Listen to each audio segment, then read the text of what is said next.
10, 9, 8, 7, 6, 5, 4, 3, 2, 1.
Hello, my name is Alan Torisia, and I'll be serving as co-moderator for today's forum.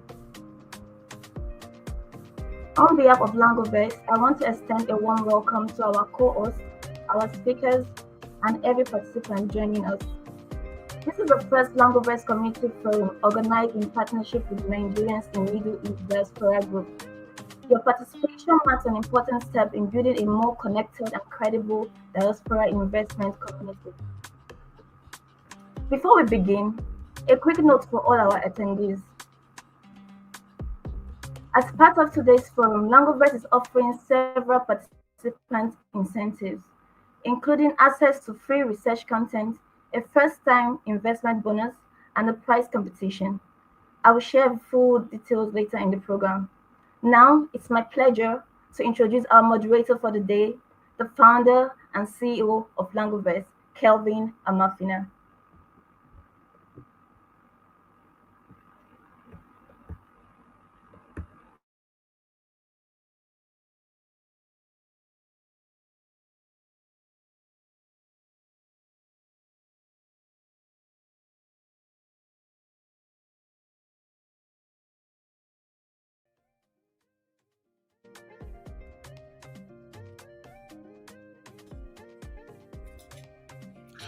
All right, thank you, Alan, for that introduction.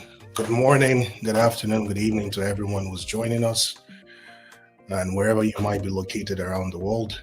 My name is Kelvin Amafina. I am the CEO and founder of Langovest. Welcome to our inaugural Langovest Forum. Today's focus is straightforward.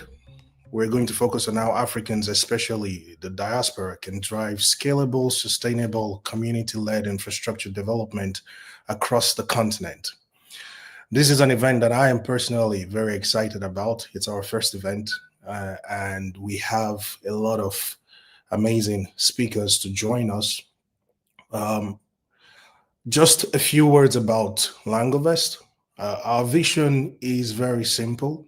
We want to create the first retail infrastructure investment platform in Africa. That's our vision and our mission, because we believe that infrastructure development is one of the cornerstones responsible or required for Africa's development. Now, we are organizing this event with our co-host, the Nigerians in Middle East community.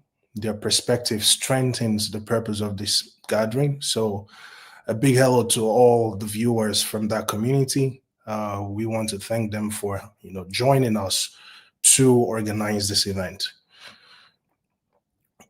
So I'm going to share a few words about our panelists. We don't want to take too much time, right? We'll go straight into it. So we will have a panel discussion today where we will be focusing on how diaspora-led capital remittance, redirection, and innovative financing models can unlock Africa's development pathways. I will be joined firstly by Paul M. Laka, our next panelist. He is a Cameroonian entrepreneur and community builder. He is the founder and managing partner of West Construction Brokers, facilitation and real estate investment company. He runs a real estate investment and diaspora organization group in Cameroon. He's also a Yali Fellow, recognized for leadership, accountability, and service. Together with Paul would be Joe Otagwa, who is founder and CEO of Authentic African. It leads a fast-growing platform reconnecting the African diaspora with creators, culture, and commerce from across the continent. Joe brings over 16 years of experience working with startups and global companies. He is a strong advocate for diaspora-driven economic engagement. So in 2 to 3 minutes, we will start the next session. So stay tuned, and thank you again for everyone who's joining us.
All right, so I've just been informed that some of our panelists have, all right, it's still playing. All right. I've been informed that some of our panelists have experienced technical, problems joining us. So for those who are joining us, I'm just going to take it again. Welcome one more time to the Langovest NIME Community Forum. This is our first forum as an organization, and we are organizing it in collaboration with the Nigerian and Middle East Diaspora Community Group. And it is my pleasure to introduce our keynote speaker before we move on to the panel discussion, Dr. Molola Antonia Edo. She's the General Secretary of the Nigerians and Middle East Diaspora Group, and she will be sharing a few words with us. So welcome, Dr. Antonia. Thank you very much for joining us. Thank you very much for having me here today. I'm excited to be here. I've been anticipating to speak today, and it's already here, you know. And let me just start with the fact that Africa and Nigeria will be better and will be the best if we make it what we want to be. So, the question is, why do people travel abroad? A lot of people ask these questions on social media. Why does everybody want to japa and move to another country, right? And as a Secretary General, the Nigerians in the Middle East community, I'm an international teacher, I'm an international recruiter. So I'm a professional living in the diaspora. And one of the things that I understand from surveys, from people's opinion, from my personal experience, is that people want to move abroad because they want a better life, which means even if they naturalize, even if they have a foreign passport, they're likely not going to stay in that country because this is where they're from. So even if they own a different passport, they still love to come to Nigeria. They want to come to do Dirty December in Nigeria and all sorts. So what do we do as Nigerians or Africans living in the diaspora who, whether we're professionals or we've naturalized, what do we do to make home like home? And that's where Langovest comes in. We can make our home the best if we understand what investment is about, the right investment. And another question is, as much as I want to come home, I want to ensure that, let's say I want to invest personally back home. I don't want to be a victim of, stories and many things that touch, like they say, with regards to my investment or with regards to me coming back here and making Africa like the Western world, like the places that I travel to or that I live. And that starts with you. Africa is big, Africa is green.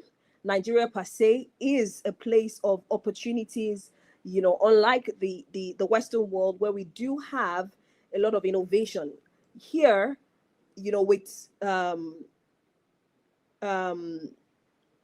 here with little ideas, little resources, you can make a name for yourself. You can carve a niche for yourself. You can be a part of something that is phenomenal, something that is life-changing, something that would outlive you. And that's where Langovest comes in. So when we talk about schools, when we talk about what have you, schools, hospitals, good roads, the things that make the Western world what it is today. So it lies in your hand as a professional, right? As much as I have family members, friends, relatives, parents who have a foreign passport, they still want to come back to Nigeria. They want to have hotels, they want to invest, they love the food. They know this is where they belong. And if you want to be a part of change, if you want to be a part of something that would outlive you, if you want to be a part of something that would benefit you while alive, benefit your children, something that gives you return, something that makes you feel like you're adding value to Africa, then you should, start looking deep and saying, how do I start? What do we do? Transforming Africa one time as we go, And one of the things I'd like to emphasize on is the Nigerians in the Middle East community, watchword is collaboration, support, and development. So we collaborate with brands, we collaborate with individuals, we support individuals to be the best they can be personally, professionally, career-wise, financially, economically, to ensure that we become the best that we want to be as Africans. We give back to the society and we want to build Nigeria, we want to build Africa, and it starts with us. And the final thing is development. And development starts with you. It doesn't start with just the government. It starts with you. And the Western world where you have today, many years back, looking at America, looking at England, these are decades ago, things were not the way it is until people sat down to be innovative, to develop the society, to be a bit more civilized, to do things in a civilized way, and to ensure that there are structures that makes the place a better place.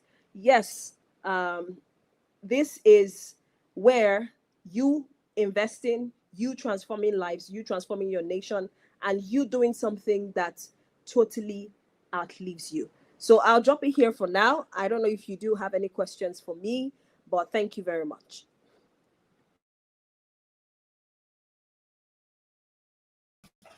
No, thank you very much, Antonia. That was a wonderful delivery by you. We will have time for questions and answers eventually. So, for those who are just joining us, let me go over again the structure of our event today. By the way, that was Dr. Antonia Molola, the General Secretary of the Nigerian and Middle East Diaspora Community Group. And she mentioned they are collaborating with us to co-host today's event.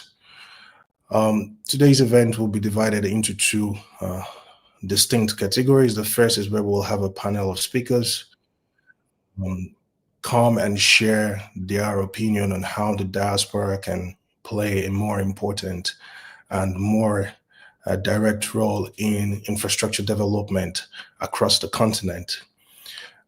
The second category would be fireside chats with two industry experts, and they will be sharing their own perspective and point of view on different important points when it comes to infrastructure development across the continent. The first being what we can learn from the institution in terms of governance and in terms of duty of care. And then the second is how infrastructure development is in, real-time business, especially for SMEs in Nigeria. So without any further delay, let's go on to our next section, which is the panel. A couple of words about our panelists, starting with Dr. Antonia, like I already mentioned, and she introduced herself. She's an educator, a multilingual lecturer, and a community leader who has spent years supporting Nigeria in the Middle East through different professional development, mentorship, and diaspora advocacy programs. Currently, as I've said before, she serves as the Nigerian in Middle East General Secretary, and she leads programs that strengthen professional networks, promote career growth, and build trusted space for Nigerians living abroad. Her work sits at the intersection of education, community upliftment, and diaspora empowerment. So it is a big deal to have her on board, and I want to thank her for joining us. The same for Paul M. Laka, my brother from Cameroon, my French brother.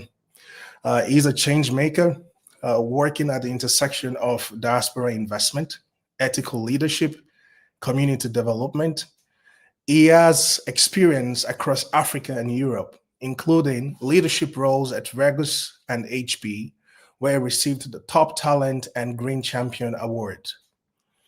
Paul is the founder of West Construction Brokers, a platform that makes diaspora-backed real estate investments secure and transparent. He also leads the Joseph Laka Foundation, supporting children in Cameroon. He's a Yale Cohort Fellow and a strong voice for rebuilding trust in African development. And our third panelist is Joe Otagwa. Joe is the founder and CEO of Authentic African. This is a media and commerce platform reconnecting the diaspora with African creators, culture, and identity. Joe has spent 16 years exploring digital strategies and product growth for startups and Fortune 500 companies. He uses storytelling, technology, and community to elevate the African narrative globally, which is very, very important, right? Because there's a lot of negative narrative out there, and so Joe is working to change the narrative to a positive one. He also leads the Otagwa Enterprises, supporting underrepresented founders and diaspora-driven innovation. So amazing panelists I have. I'll just invite all of them to join us, and we can start the panel discussion without further delay. Hi, Joe. Welcome. Hello, hello, hello. Good morning from my end. How are you? Well, good morning to you. It is morning over there. It is morning. Good morning. Thank you for joining us. Of course. Hi, Paul. Hey, Thank guys. you. Welcome. Thank you. So let's get started. A couple of words about the event. Just a second. Yes. So this panel explores a simple but important idea. Africans abroad are one of the most powerful forces shaping Africa's future. We all have that family member that is, for those who are watching, those who are back home on the continent, we all have family members that are located. Some of us are located abroad. Some of us have lived abroad, right? And so there's a strong group of Africans that are shaping the future from, overseas. And they're doing this with their capital, trust, and networks. And what I would like to start with today is the foundation, right? Diaspora capital is not just money, it is identity, memory, opportunity, sacrifice, and hope. So let's start with you, Dr. Antonia. From your experience working with Nigerians in the Middle East, what really shapes how people abroad think? What does diaspora capital truly represent beyond remittances? Well, I would say it depends on your location. It depends on your education. It depends on your lifestyle. It depends on the kind of people you roll with, and that has the capacity to actually shape how you spend, how you care about your future, how you care about investment, your mentality towards a lot of things. So I would say it's just about what influences you in general. All right. So what influences you? For example, what do you think influences people in when it comes to your experience working with Nigerians in the Middle East? What influences their decisions for them to make investments back home? What kind of experiences shape them? Okay, so I would say 95% of, I would say 95% of people who are in Saudi, in the UAE, have this mentality that they're only there for a while and they look forward to going into, it's just a place of transition for them. And they're moving into maybe a bigger country or coming back home to settle. So they are a bit more open towards investment back home because obviously you don't have permanent residency over there. And some of them might not even care about moving to a bigger country, just want to work, come back home and settle. And some, but usually when you go through, because there's, I don't know if I should use this word, jackpot, when you travel abroad, when you migrate abroad, when you migrate and you go through the Middle East, there's this mentality that you have because you've lived in a country where you don't feel totally at home. So even if you leave the UAE or Saudi Arabia to Canada, you still don't feel at home for many reasons. You still want to come back home. You still want to invest. You still want to do quite a lot of things that makes you more African and makes you more secure. By the way, for our viewers watching who don't know what Japa means, it's a Nigerian term to mean, immigrating to another country. So this is when you leave your country and go live in another country. All right, thank you, Antonia, for your answer. Paul, you've written a lot about diaspora potential, and even when we spoke, this is one of the important things for you. So, in your own opinion, what is the one big mindset change that the diaspora needs to make to start unlocking investment? I think the first thing they have to understand is their role in Africa as a growth story.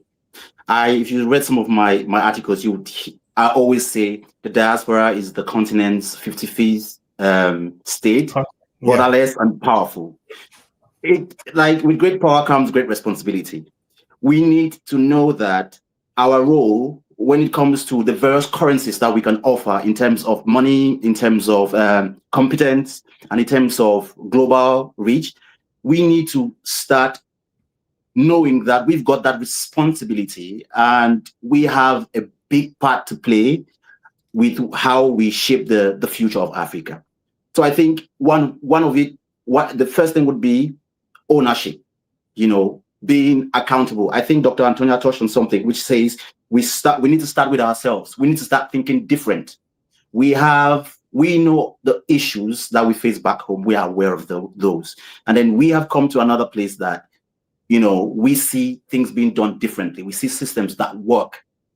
Now, that should, create some kind of curiosity in you and say, why can't we take this back home and make it work?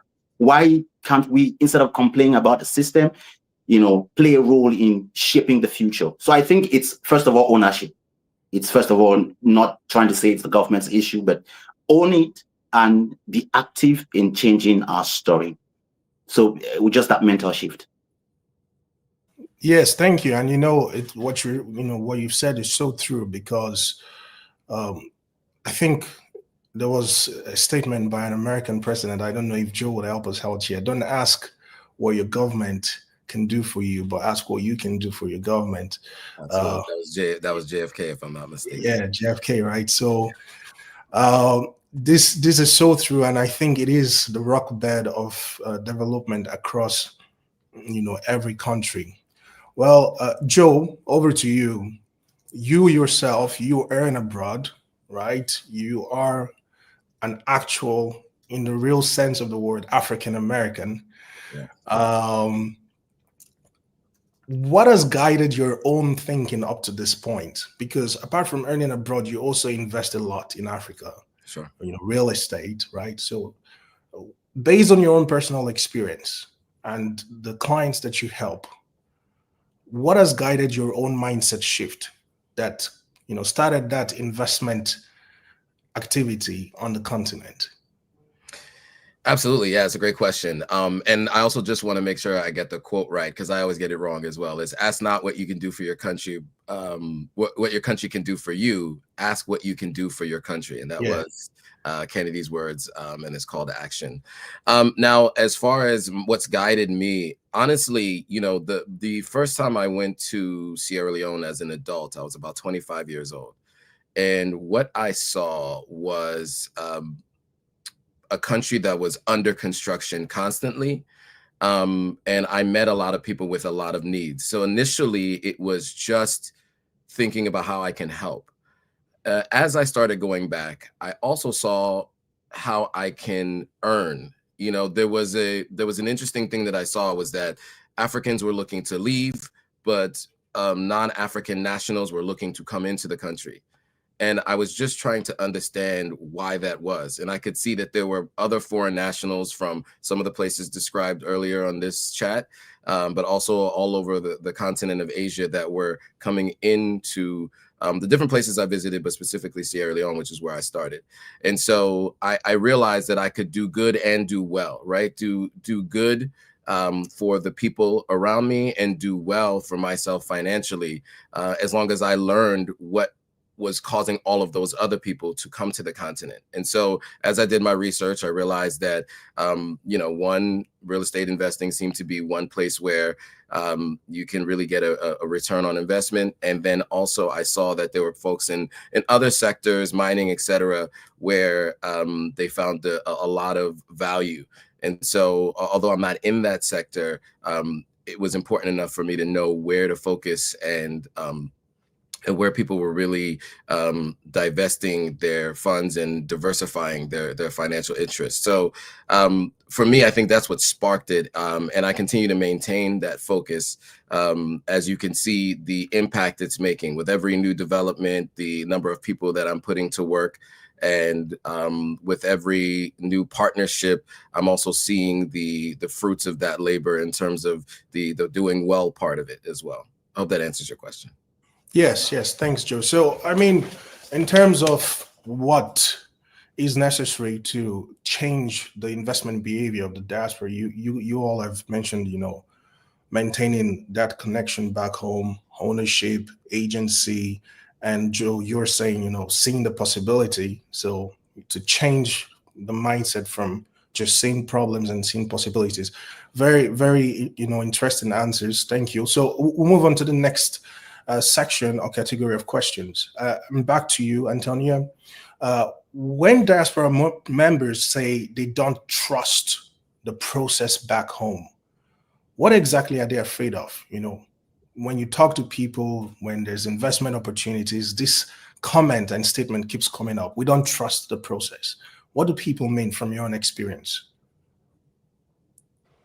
Well, I would say first is the structures that actually protect fraudulent activities. Sometimes it's not about you being scared, because around the world, there are a lot of people who get into fraud, who pretend to sell a real estate property that's not available. But when you understand that even in the UK, even in the US, we have a lot of fraudulent people, the bank is there to protect you. The country itself has structures to protect you, regardless of whether you've done some things based on your own oversight and you didn't follow up. As long as it's fraud, they're able to support you. So in general, with Nigeria or with some parts of Africa, do we have structures in place to support us or protect us from fraudulent people? Because you're always going to have fraudulent people who would want to do fraudulent businesses or who are not straightforward with whatever they do. So you wouldn't say because of that reason, I wouldn't want to, because of these experiences from these people, I wouldn't want to invest. So I wouldn't say that's a valid concern. There's always going to be people who are not responsible, people who don't want to do business the right way. So that shouldn't stop you from investing. And but what I would say is the major challenge is having to have a government that can help you, or structures in place, maybe from the bank or from the government or institutions or parastatals that help to protect your investment, protect your contract or your agreement with the company or with the individuals you want to do business with. So the issue with trust is not just with the people, but with the judiciary. Am I always going to get, justice for this, for that, with regards to, am I always going to get my funds back if things don't go the way it is? And then as someone who is into investment and real estate as well, I would always say that you should make everything plain. Sometimes, even when you invest in stocks or ETFs or whatever, things still may not go as planned. But when you understand this is what you're going into and everything is written that you see on the book is physically being actualized, then we can now see the pros and cons of your investment. What have they done wrong? How can we help? Do we need more time and all of that? The long and short is, does the government protect in case things go wrong? And I think what you've said is so powerful, because when you look at other developed countries, in the States, we have bad actors, right? There are people, I think it was 2022, SBF, Sam Bankman-Fried with the FTX collapse. And so the difference is when these so-called bad actors step out of the line, there's usually repercussions. And so we have very strong investors protection clauses in most financial institutions. So it's not just a lack of institutions. I would say it's also probably the lack of that investor protection embedded in policies of our financial institutions. But yes, thank you for your answer. And so on to you, Paul. If we could fix only one thing to increase the trust in cross-border investment from the diaspora back to the continent, what should that be? Structure. We don't need a miracle. We need transparency, accountability, and ownership. Structure. We don't, a lot of people, because we deal with unclear information, we also need to be very clear about the benefits. Yes, the diaspora would have to own, take some ownership in playing their part in Africa's growth story, but we need to be able to clearly paint a picture with them to know what they're getting out of it. I think they also need to know that, okay, we can grow from this, but we need structures in place. And just to echo what Dr. Antonia said earlier, she mentioned the government. I would drift a little bit from that. I would say that entrepreneurs such as ourselves are sitting in the panel could make or put in place clear trust frameworks that protect diasporans and communicate that to them clearly. Everyone with the right information would make an informed decision, no? So if they are clear about what to put in, what they're getting out of it, and how they are protected, I think everyone would want to invest. Another thing would be leveraging or partnering with institutions that have already made or that have strong reputations. Because what happens when the government fails? And in most of our countries, speaking as a Cameroonian, the government has failed. There are a lot of things that cannot be done. Those structures are not in place from a government standpoint or from an institutional standpoint. So it falls on us to be able to create that with the ventures that we are having. If it's a diaspora-led investment vehicle, then there should be some kind of protection. We could say we'll insure this investment. We could say we'll partner with a renowned bank and make sure our payments go through that. There are a lot of things that we can do just to signal that trust, but then it has to be in a structured way and it's clearly communicated. And then another big part is third-party monitoring. So Langovest has a platform. They could then find a third party or an auditing company that oversees that activity, signaling trust and transparency. So I think we could, build structures for ourselves. So I'll add to what Dr. Antonina said, structure. Structure for me and clear communication is what we need to drive that capital back home. Yeah, and I hear a lot of ecosystem building, partnership, creating the right system for ourselves. It's back to what we said, which is taking responsibility on our shoulders. I mean, the private sector, and not just leaving the government to handle everything. So, yes. Well, Joe, to end with you, you've seen bad deals, I'm assuming. You've also seen a good one. I mean, I'm sure it wasn't all rosy when you started your venture in Sierra Leone and eventually Ghana. Mm-hmm. What signs did you look for, or what indicators were present for you to understand that a project was trustworthy? Sure.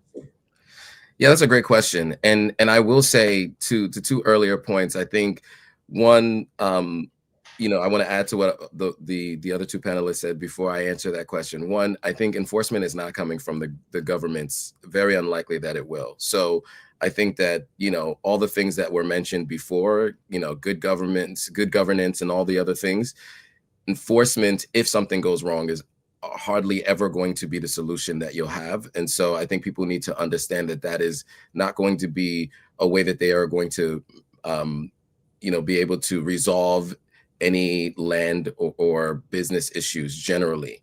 And then I think also too, a mindset shift needs to come from the diaspora, because I think a lot of people end up in bad deals because they think there are shortcuts.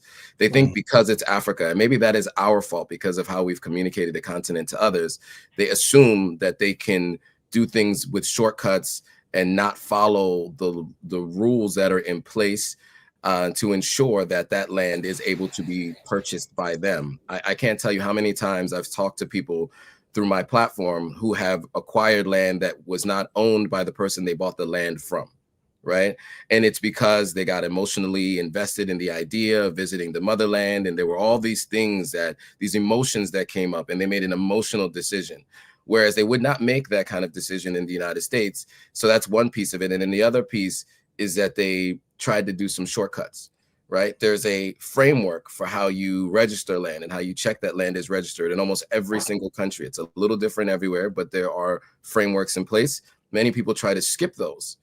If it sounds too good to be true, it more than likely is. It's that simple.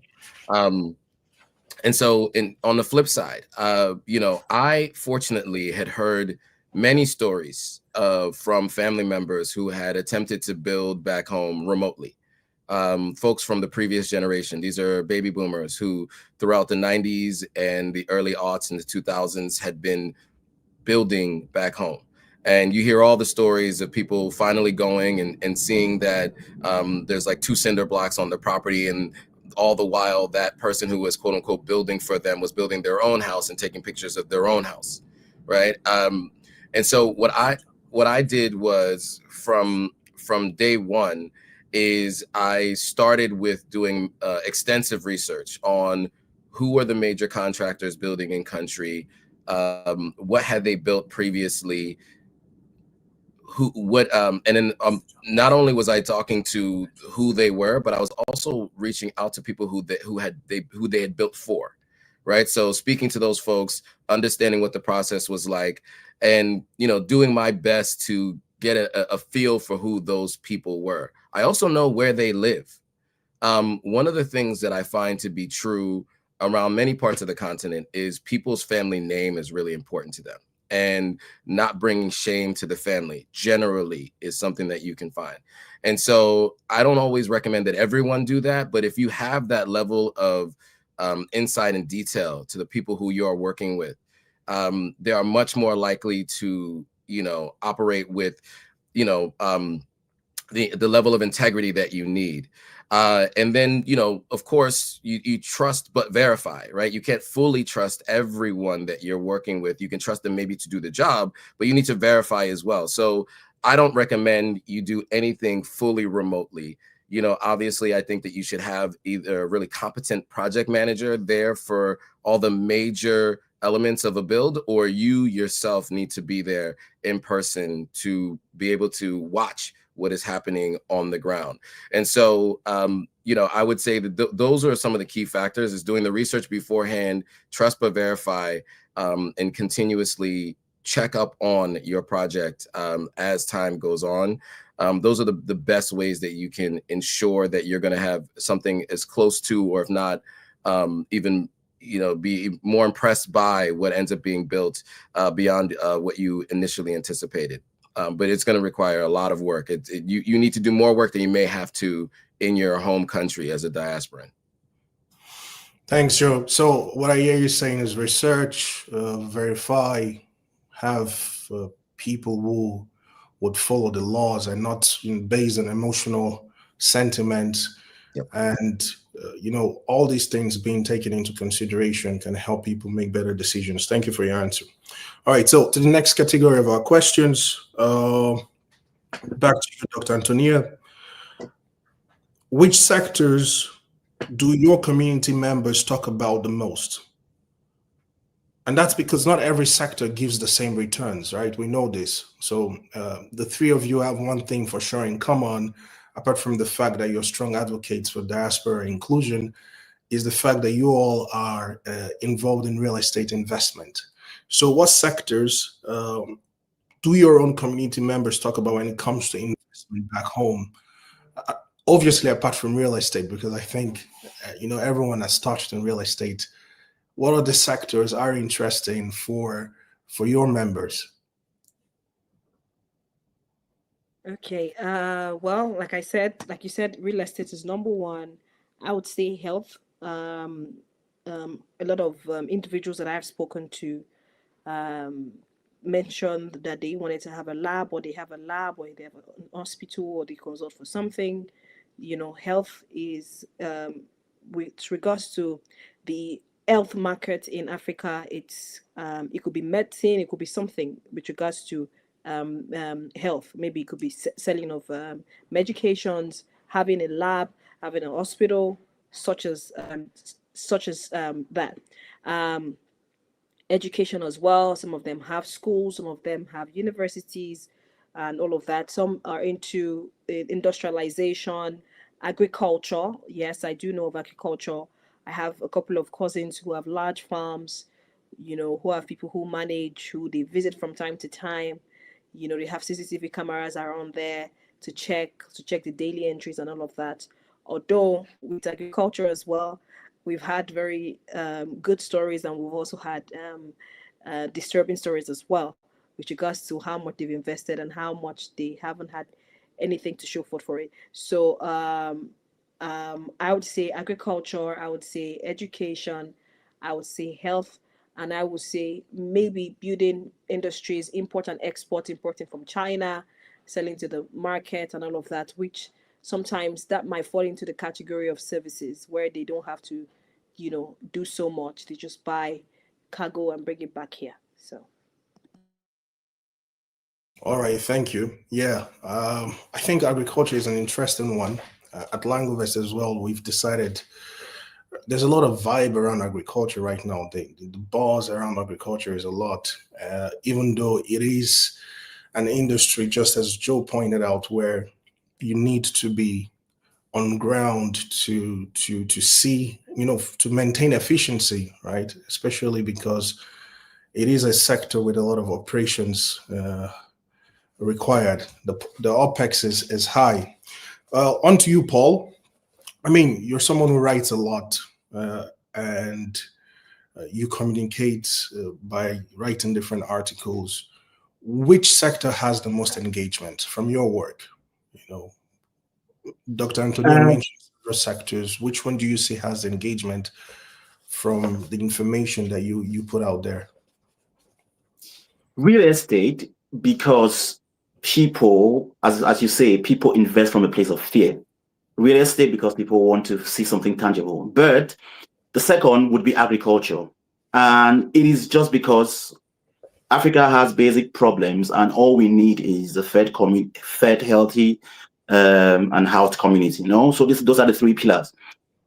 Once you invest in those, so agriculture has been, has had a lot of traction so far, and which makes sense because we need, post-harvest facilities.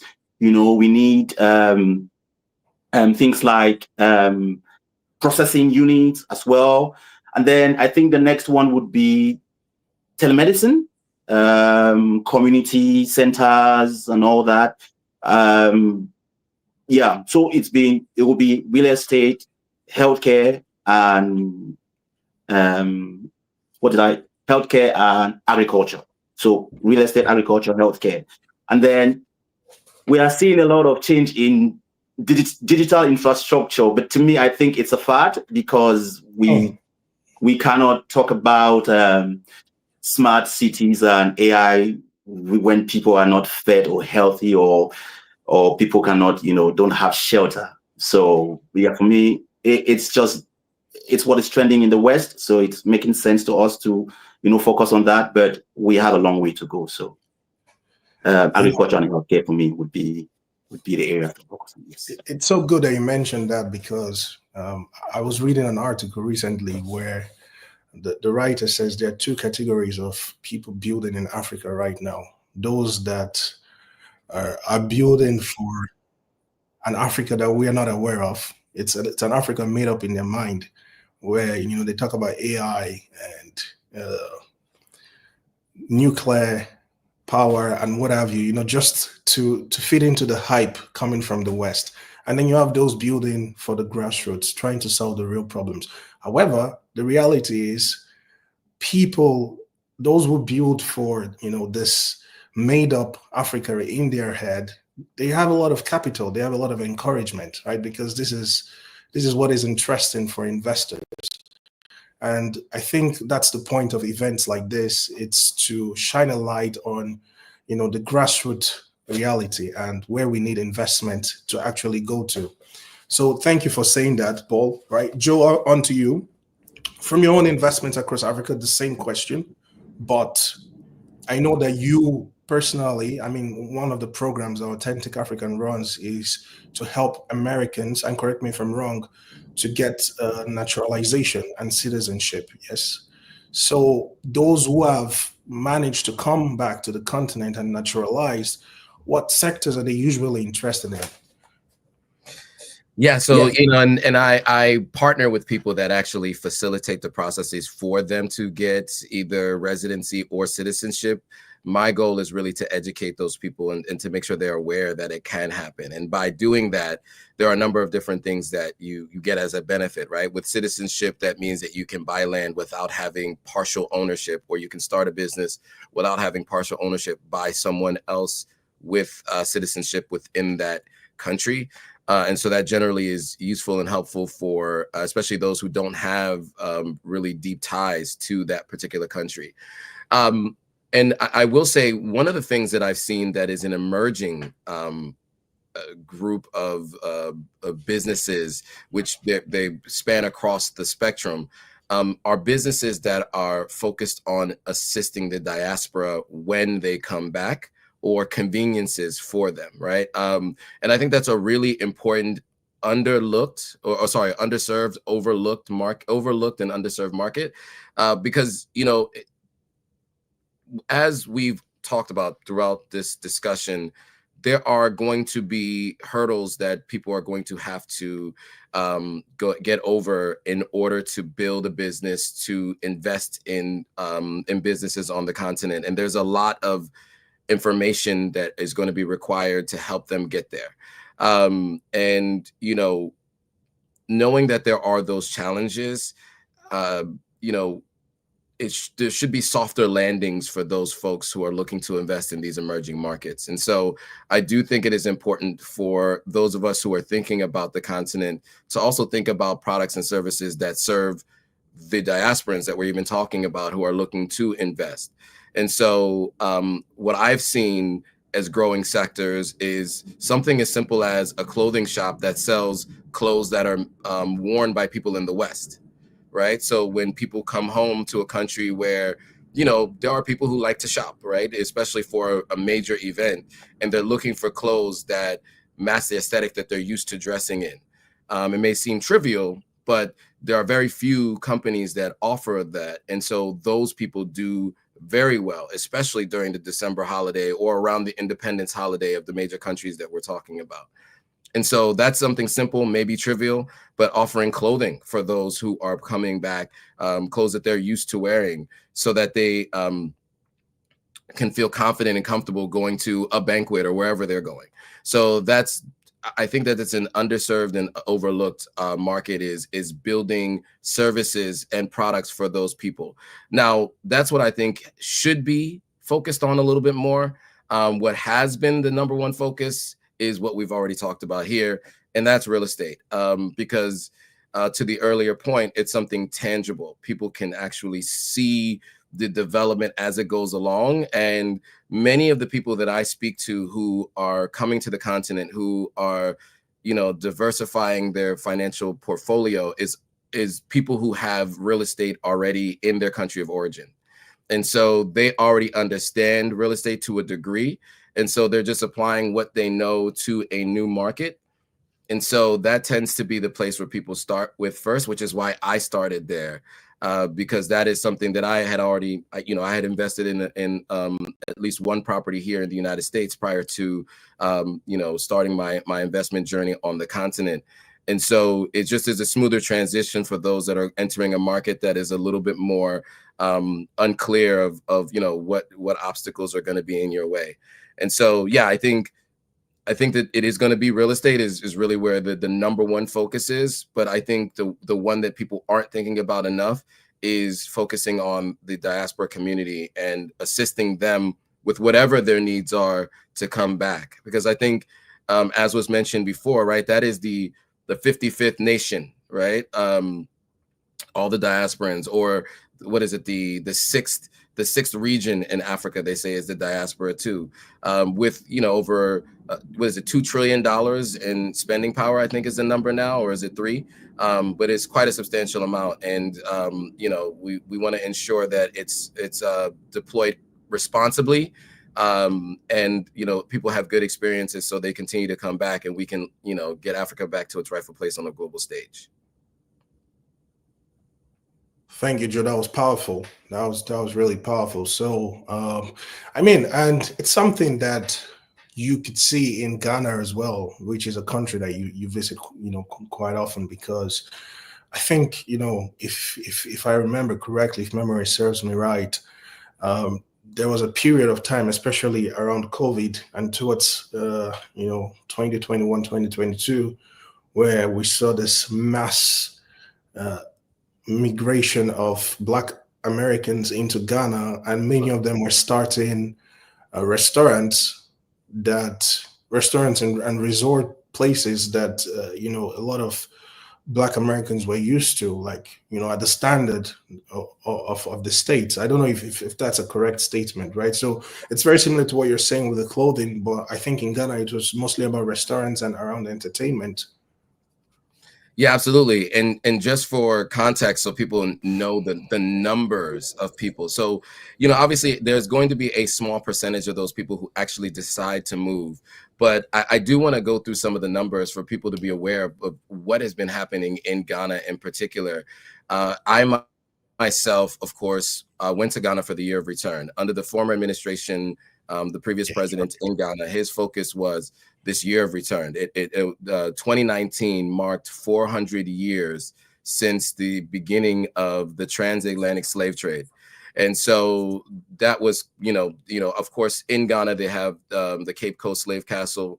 And there's a door that you see on, as you exit the castle, that says the door of no return, right? And there's a couple of these slave castles, enslaved Africans stayed in them, or were forced to stay in them, that have a door of no return. And the idea was that these people were trafficked to the Americas and would never return. And so there was an effort to do the year of return to engage the diaspora and to focus on them coming back to Ghana and experiencing Ghana for the first time.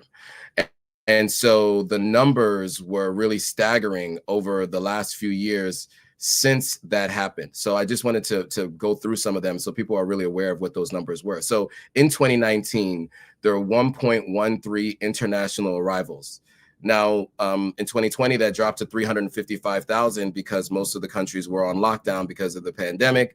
And then the next year, it jumped to 598, 2022, 662,000, 2023, 1.1 million, 2024, 1.28 million. And the expected number this year is 1.7 million people arriving. That number is on track to reach 2 million next year and continue to grow. And so as tourism grows, I think there's always going to be a subset of people who then decide they want to invest and or move to a particular country. And not only just Ghana, but obviously when you travel to Ghana and you get the opportunity to experience one country, that does lead to people visiting other countries, West Africa, East, South, and North Africa. And as they do, and Central as well, as they do, they're looking for things that they are used to, and they're looking for convenience, right? In many places in America, you'll find there are convenience stores, right? People like to spend their money for convenience, right? And so especially this group. And so I think we should be offering convenience to those people. And that I think that'll continue to encourage investment on the continent. So I did want to give you guys those numbers because that's just one country, and it was just one campaign that turned into a complete shift in the mindset of people here in the United States. I can't tell you how many people, when I first was going to Ghana, was asking me, why would I choose to move to West Africa? Now people are asking me, when next am I going, so that we can all be there at the same time? It's a complete mindset mindset shift in the last 5 years. So I do want to mention that because it's not spoken about enough, the actual numbers of arrivals that we see and what the opportunity really looks like. Thanks, John. I think, it's not part of the questions I planned, but you've really touched on something very important. So I would want to give Paul and Antonia, if they choose to comment on this, because when we're talking about the diaspora, there's a lot of focus on, people born in Africa who have parents of direct African descent. But the truth is, there are a lot of Black Americans that probably feel disconnected from the society in the US. They're looking for a better opportunity where emotionally, culturally, they can feel like they're part of a society, but usually due to lack of information or the proper structure, which, the work while you're doing is really interesting. So Paul and Antonia, starting with you, Paul, if you would comment, what role do you see, like the Black Americans playing, and not just only Black Americans, we have Black South Americans as well, from the Caribbeans, playing in Africa's development? Sorry, go on. Well, we'll start with you, Paul, and we'll just finish with Antonia. Fine. Alrighty. So it's funny because I just came off a podcast for Black Americans or people who were born in the diaspora and raised in the diaspora, and this is the same topic we're talking about. It's a podcast about Black wealth and the return as well. And there's a question that came up: how do you reverse 400 years of economic disconnect? It is about giving our brothers our brothers and sisters who are from other parts of the world an opportunity to come back home and afford the same how do you say, I lost the word, and just to give them the same platform to be able to be part of our communities and invest there. Because if the year of the return taught us anything, by the mass or the amount of people who went back to Ghana, is that we've got people across the Atlantic or in the other part of the world who want to come back home and be part of home and develop it to make it better. And this is something that we can also leverage because they're coming with a lot of experiences. They're coming with expertise. They're coming with money that we need to be able to build basic infrastructure. All we need to do is make them feel at home and make them feel part of the community. So I think that is, it's very important. And just to let everyone know, we already work with people from, the other diaspora. And so my brokerage covers everyone. We have people investing currently in Cameroon who are, Black Americans and all that. So we have a platform for everybody because we need the entire diaspora space to be able to invest and, take Africa to the next level. So it is very important. Thank you, Paul. So, Antonia, please, if you would share your own thoughts. Okay, I was just about saying something with regards to the restaurants and stuff. So my favorite restaurant is Texas Roadhouse. And I've been able to, most of the countries I've traveled to in the Middle East has had Texas Roadhouse. So imagine if you are an international brand and you have people coming in, millions of people coming into different parts, and you have restaurants that serve them. And sometimes it's just about those people who live in the diaspora, some people who are in Nigeria but have traveled to different parts of the world, and they enjoy visiting these restaurants as well to make it more homely for them. And then I saw in the comments where I saw one of the gentlemen saying there's a place of no return as well in Badagry, and I'm also proposing it to you. We should have an event, or we should have something with regards to a project that talks about the return and makes it much more alive. Like Paul said earlier that there were a lot of taking away of assets outside. Now we have to bring them back from, and that does not only it's not only restricted to money. It could also be experience, like you said, experience. It could be resources. It could be services. It could be quite a lot of things that helps Africa become better. Aside just the funding, the technical know-how, the ideas, and all of that. So that's what I wanted to say. Thank you. And that's so good that you and Paul touched on the skills and expertise, because that's the next category of questions I have lined up for you guys. And it's not just only money, right? Which one of the sectors you mentioned, Paul, was telemedicine, and healthcare is a place where we can benefit, or it's a sector we can benefit from engaging the diaspora, because we know that the Nigerian community is one of the top or most educated communities in the US. In terms of professional background, we are represented there, and not just only Nigeria, a lot of Africans, yes, because Africans are very ambitious. When we travel, we're very hardworking people, and we try our best to represent. And I believe the continent can benefit from engaging with professionals that are abroad. So to you, Joe, and this is, by the way, our last questions because we're out of time. So I implore you guys to please keep your answers short so that we can move on to the next section. You run a large online community. What have you learned about moving people from, just dialogue talking to real life action? That's a great question. I think that the main thing is just showing other people who have taken action, right? And telling their stories. I mean, case studies are hugely important. I work in the world of digital advertising, and much of what we talk about is not really tangible. It's hard to see the results of the outcomes of the advertising that people are doing. So I learned very early on showing case studies is really helpful to get people to take action.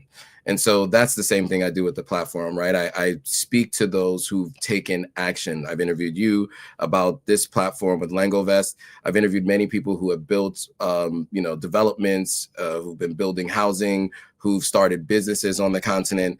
I think people take action if they see other people have done it and they've had success. And so I think that's the best way that I can answer that question shortly and succinctly is showing case studies.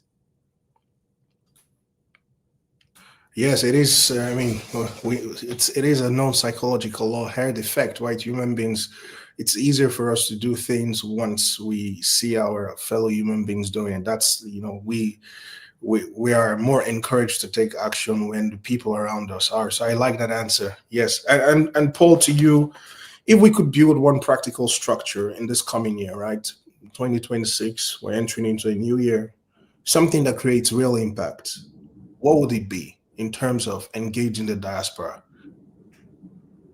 Have conversations like this. Have conversations like these that push people to take action and do less talking. Have platforms that help to pool diaspora resources and invest as a group, minimizing risks. And by just starting with yourself, as Joe said, highlighting the success stories, and then you actually doing the work. I think people will catch up when they see you taking the lead and, putting, your money where your mouth is. Lead by example. So we need to, just do all that and try and especially use platforms like these, pool resources and minimize risks, and just, I think that's it for me. Yes. So, discourse platform, simplifying the process for people so that it's easy for them to get on board. And sometimes it's just about reducing the resistance level, and people can take action.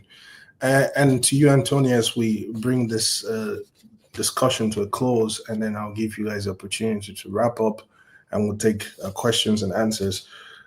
What stops diaspora professionals now from getting more involved? And what will help them to show up? I'll start with the positives, like what would help them to show up. As Joe said, or Paul said, I believe transparency, storytelling, speaking the language that they do understand, meeting them at, because maybe someone who is in health or someone who is in education, you're telling them to invest in health, ensuring that they're able to explain step by step what is involved, what are the benefits of what you're getting into, what's the return, how that transforms Africa in general. And another thing is, obviously, people are usually busy, they have to go to work, they have a busy schedule. And if you are able to communicate that in the best way that they understand, if it's through a brochure, it's through storytelling, if it's through helping them understand the nitty-gritty, and it could be from conversations like this, professional development like this, stories of people who have been there and they've done it, fantastic. It would also help them want to have that enthusiasm. For example, if I'm having Dangote speaking to me about why he went into an investment and how the stories and the things that changed his life, or the books like we've heard from Otedola and all of that. And people are able to see these things. People are able to feel like, yes, I may not have all my working 9 to 5 and everything. I still have something to look forward to. And I'm able to invest with the right people and do and make Africa proud. Yeah. Well, Antonia, when you're done speaking to Dangote, you can just send over his contact as well. Like, you can share the contact. I know that I have 1 or 2 conversations I'd like to have with him as well. But yes, thank you for your answer. Very good answer. So just to wrap things up, I think we have questions. We have questions ready. It would be put on the screen. And please, for the sake of time, let's try to keep our answers very short. So I'll just have Alan or Teresa come on board and read out the questions to us. Okay, thank you, Kelvin. That was a very interesting and interactive section. So we have several questions coming in from participants who are eager to hear the panelists' perspective. I'll read them out in batches and then the panel can respond. So I have a question from David. He said, what are the realities of those in diaspora who can't carry out such large investments? Are there small-scale opportunities for them? That's from David. And we have quite a number of students commenting here. They say, is there any investment opportunities for students in diaspora? And let's see, let me pick one. One person said, okay, this from Mark. He said, what are the security measures taken by the team to enable the safety of our money and investments, especially with the inconsistent government policies and regulations? If you want me to repeat the question, I can do that.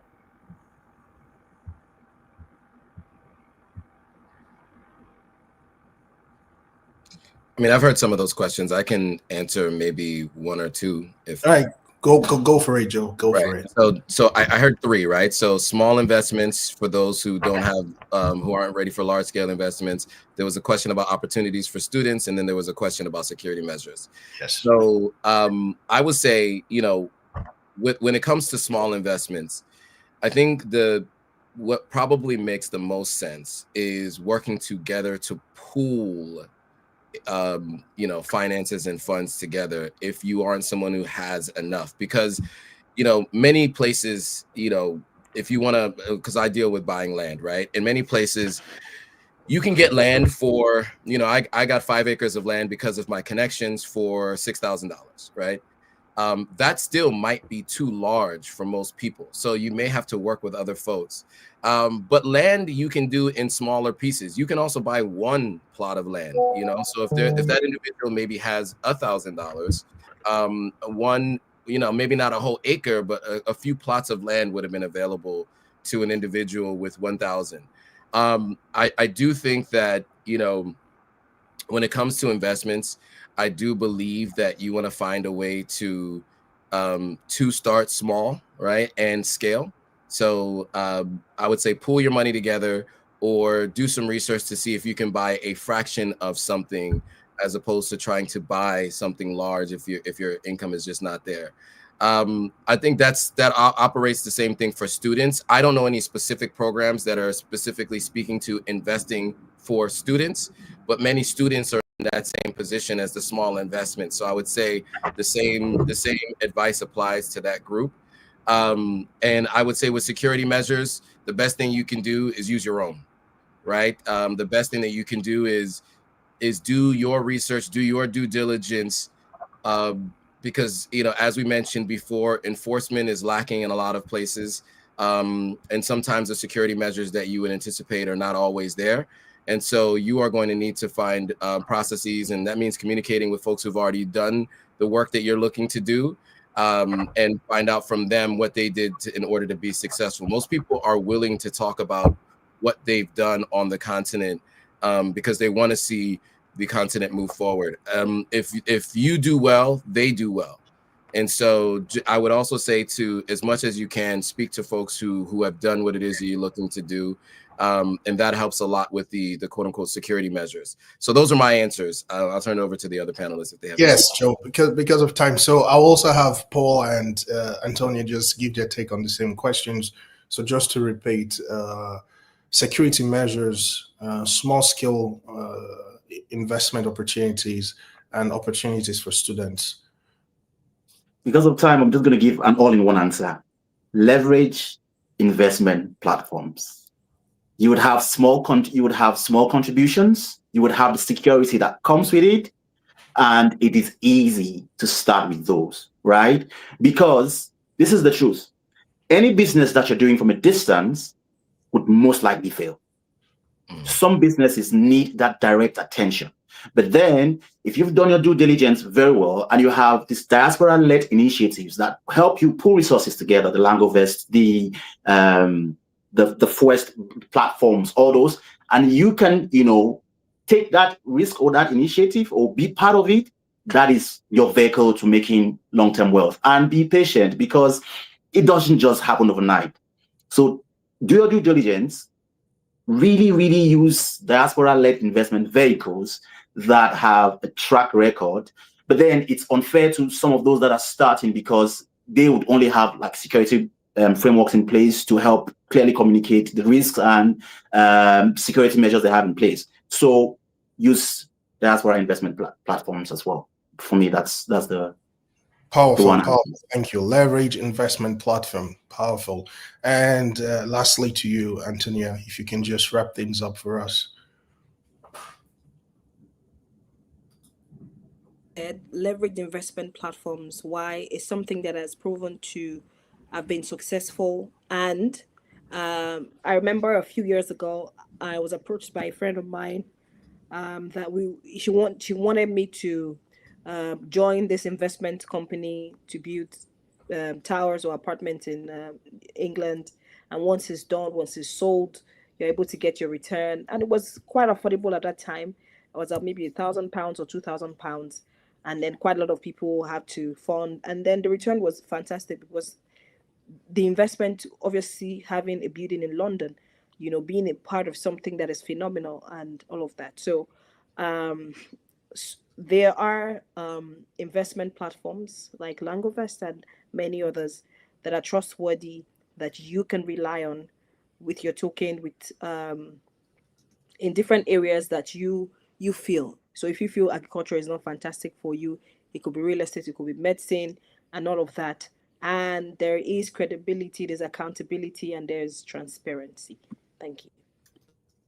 Thank you. You all have been amazing. You have said very powerful things, and I'm sure that the viewers watching, have taken a lot. We have touched on a lot of things, a lot of important things. And from Dr. Antonia, we heard about the emotional side, the connection, emotional connection to home. From Paul, we had the need for structure, community systems, transparency, and accountability. And from Joe, we heard about practical steps, supporting real opportunities and avoiding the noise. So the message is clear. The diaspora wants to support Africa.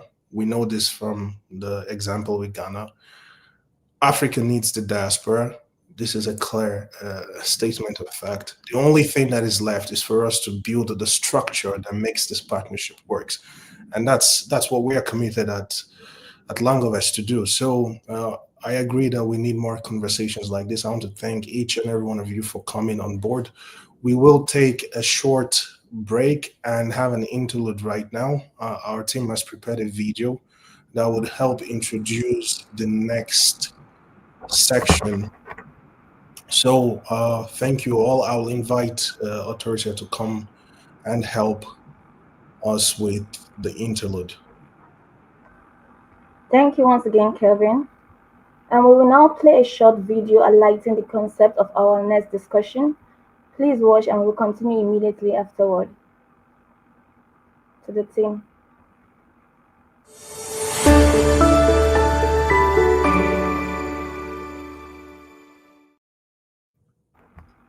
The African continent has a long-standing problem of inability to feed itself. If you look across our continent, most countries have a large number of people that live in poverty. And I think today, where we continue to experience climate change, various natural disasters, we see more and more people moving towards very difficult circumstances. Yet, if you look at how much food as a continent we import each year, we spend over $80 billion importing food products to the African continent. That's the story of hunger, that's the story of Africa when you're looking at it broadly. But I do think that we have to look at saying, how do we change this reality, Africa? We don't see this in the continent, and I think it has to start by the public sector putting money on the infrastructure before we tell businesses to come to various countries in the African continent. The United Nations Food and Agriculture Organization says that global food production must rise by 50% by 2050 to meet population growth projections and food security needs. However, challenges like climate change, poor energy infrastructure, and inadequate agricultural financing are slowing progress. At this year's infrastructure dialogue, the spotlight was on financing sustainable energy and agriculture for economic growth. Stakeholders at the event say that despite various efforts by government to boost food production, results continue to fall short of targets. To bridge this gap, experts at the event called for a shift from traditional funding models towards more inclusive and innovative approaches. They said there is a need for blended and digital finance, strong policy framework, and inclusive partnership to drive sustainable change in both the energy and agricultural sector. In Côte d'Ivoire, I think 20% of our GDP is from agri-sector. Okay, so if we want to take our part on this thing on this evolution and all the process, we need to work in the agri and improve everything that is currently in place. We have been educated to go to school to come to be like doctor, a lawyer, and things like this. So the agri sector was not very, we were not very focused on it. But things are moving. I think I'm seeing a lot of young people are coming to develop their activity in the agri, but they need also the support. I think if we have more support of the local authorities, we will see more and more young people that will be interested in it. For me, like when you take example like China, more than 30 years ago, they invest in their young generation. So I think we need this to invest in our young generation to push them and assist them to develop this thing, because agribusiness is key. It's key for the future. So yeah. I believe that the future of Africa depends on what it does with agriculture. And in fact, the future, whether if you and I live very long, which will be 2050, and Africa is supposed to be feeding the world by that time, right? Because 65% of all the arable land uncultivated left in the world by 2050 to feed about 9 billion people will be from Africa. So what we do with agriculture in Africa today will determine the future of food in the world. And sometimes I take a look at agriculture the way we've looked at it in Africa. It's like, you know, you're passing gold by, right, and you think it's dirt, you know, just because it looks like dirt. Right. Right. No, agriculture has a huge power. We're spending in Africa today $35 billion a year importing food. My goodness, I can't believe that. You know, and if we do nothing, that will rise to $110 billion wow, by 2030. Right. Now, if it's not a good business, why are we spending all that money importing this food?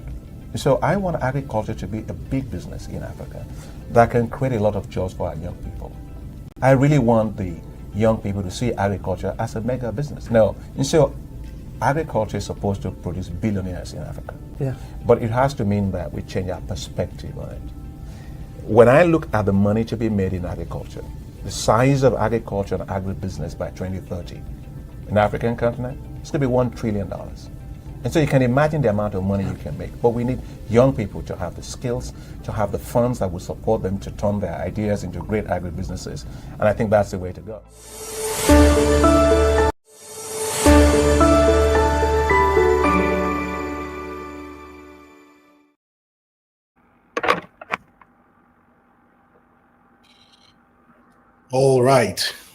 All right, everyone. We're back and moving on to the next section and our next speaker. This is one I'm also very excited about. We'll be having a fireside chat with Bola Kazim. A small introduction about Bola. He is the CEO and co-founder of GetRabba.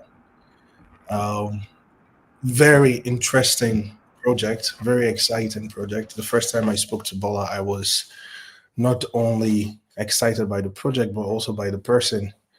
And I'm happy that he's joining us today. He's focusing on transforming access to essential equipment for SMEs, right? So they help small and medium-sized businesses access essential tools to scale without the need of heavy upfront costs. And so even though the video and the whole point is about agriculture, one thing that Get Rubber are focused on and Bola and his team are working on right now is food across the different levels. And so we want to hear his perspective. So I'll have Bola join me and we'll just get straight into it. Hi, Bola.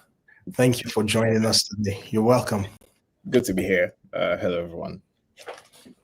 So just to kick things off, I want to start from your reality, from something that you understand better than most, which is from our conversations, you are very on ground. Yeah, even right now, we spoke last time. You're back at home, you're working because there's a lot of work to do. You've spent months in markets, like you actually go to the market people and communicate with them, across Ibadan, Lagos, now Abuja. You're listening to SME owners, you're working through workshops, dealers. So you're going to where it matters the most, right? The grassroots. This is exactly why we've asked you to come over. If you could just walk us through what did you see when you and your co-founder decided to start Get Rubber? What was the glaring problem there? Okay, thanks for that. Well, first it was personal, right? Please confirm you can hear me. Yes, you're good. Yeah. So first it was personal, right? I come from a household of business owners, although not food businesses, but I saw firsthand how, my mom especially had to go through, raising us and also growing the business alongside. It was pretty difficult. Lots of sacrifices made, right? And, straight out of school, I'm not sure if you're familiar with the Nigerian system, but we have times when, there are certain strikes, right? So back in school as well, I had to run, certain businesses of mine, and there were certain similarities across board.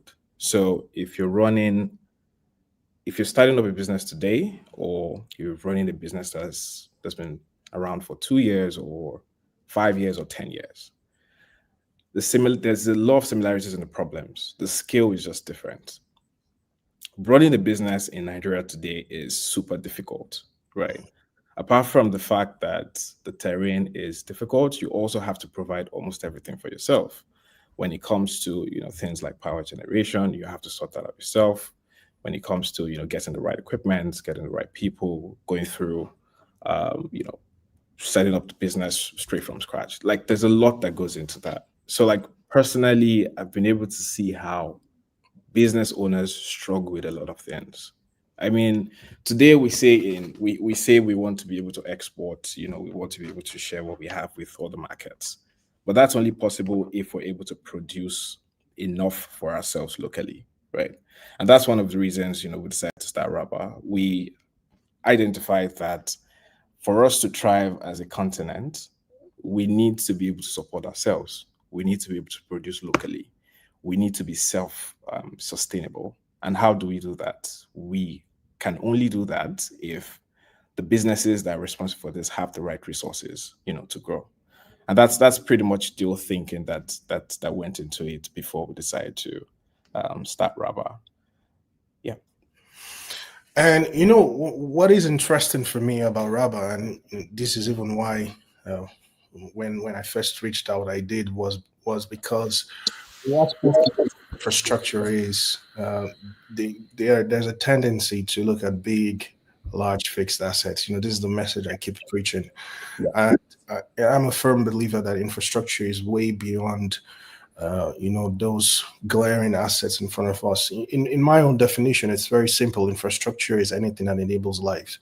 And what you're doing with Rubber is you're enabling SME business owners, right? Because you are providing them equipment financing. And so if you could just talk more on that. Oh, yes. So before I go into, the infrastructure part, right? Every business requires certain key things to be in place before they can run. I'll give you a few examples, right? If you have a restaurant today, You can't run a restaurant without having a proper kitchen. Like you need industrial cookers, you need storage units, you need. Imagine entering a restaurant and they don't have chairs or they don't have furniture, right? You can't run a bakery today without having an industrial oven. Like, what exactly are you going to use to produce? So the situation today is for any business to serve its customers and for it to grow, there's certain resources that need to be in place, or certain infrastructure, as you would call it, right?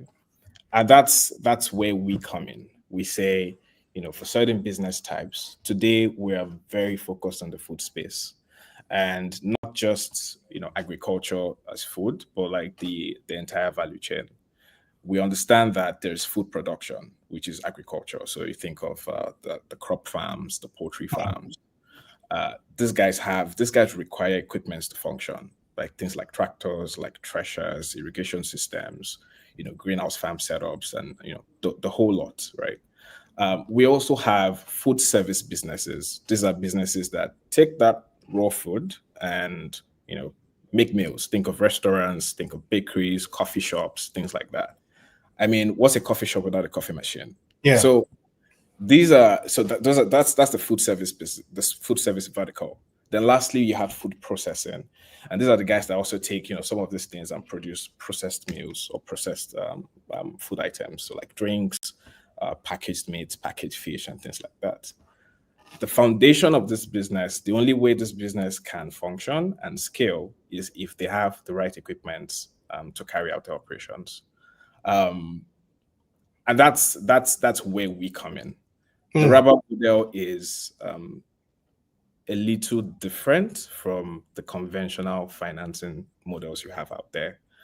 We act as an intermediary, right? So the way our model works, we have three important stakeholders, right? There's firstly the business owner. For example, I would say let's say you have a restaurant somewhere in VI, for example, and you want to open a second location, right? You need a whole lot of equipment for that new space. You're a first stakeholder. The second stakeholder there is the supplier. So that's the person that has a warehouse of this equipment that you want to buy. The value proposition to that person is he wants to sell more, right? But it's not able to make as much sales because this equipment costs millions of naira. Customers practically have to save up or borrow from family and friends and, do so much just to be able to afford it. So the supplier wants to sell more. The business owner needs the equipment today to service more customers. Then we have a third stakeholder who is the bank. Banks today shy away from SMEs. They consider them risky. Some of them consider them too small, right? Now, what we offer the banks is to say, hey, we're able to build a network of businesses that need this credit, suppliers that want to be able to offer the credit to their own customers, and the bank. The bank has so much cash, surplus cash, but requires credit-worthy businesses to funnel it through. So we come into that picture and make sure the cash flows round. So with Rabba today, a business owner or a restaurant owner in VI can get an equipment within 24 hours. The supplier is also able to access, certain financial products, things around logistics, invoice financing, and the bank is able to disburse credit to a customer that is creditworthy, with Rabba acting as, the engine that makes that work. Now, we believe that we can extend this model to thousands of businesses across the continent. If you have restaurants, farms across the continent, and these businesses are able to access, this equipment, we can definitely scale up food production. We can scale up, think of it this way. This is how we see it. When a restaurant, for example, gets a new equipment through the Rabba platform, it unlocks jobs. Today, we've had cases where customers we've serviced sometime early in the year come back to us and say, hey, I'm opening up a new location in Abuja and I would like to apply for financing to set up, that space. When that happens, we've automatically unlocked 5 additional jobs. So it's equipment, yes, but there's a ripple effect that comes from that. Sorry if I went off course. I hope I was able to answer the question.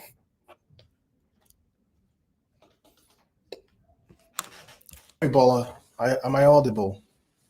Okay. Yeah. Yeah. Okay. So, in fact, I think what Rabbi is doing. It is a tripartite system, right? Where you've already nicely defined it and described it. So, I mean, the problem you're not solving the problem of access, right? Like you said, you can get equipment to business owners within 24 hours in Lagos. It's a problem of affordability, if we could say so, right? And this is very interesting, right? This is also something that myself and you, we spoke about for Langovest.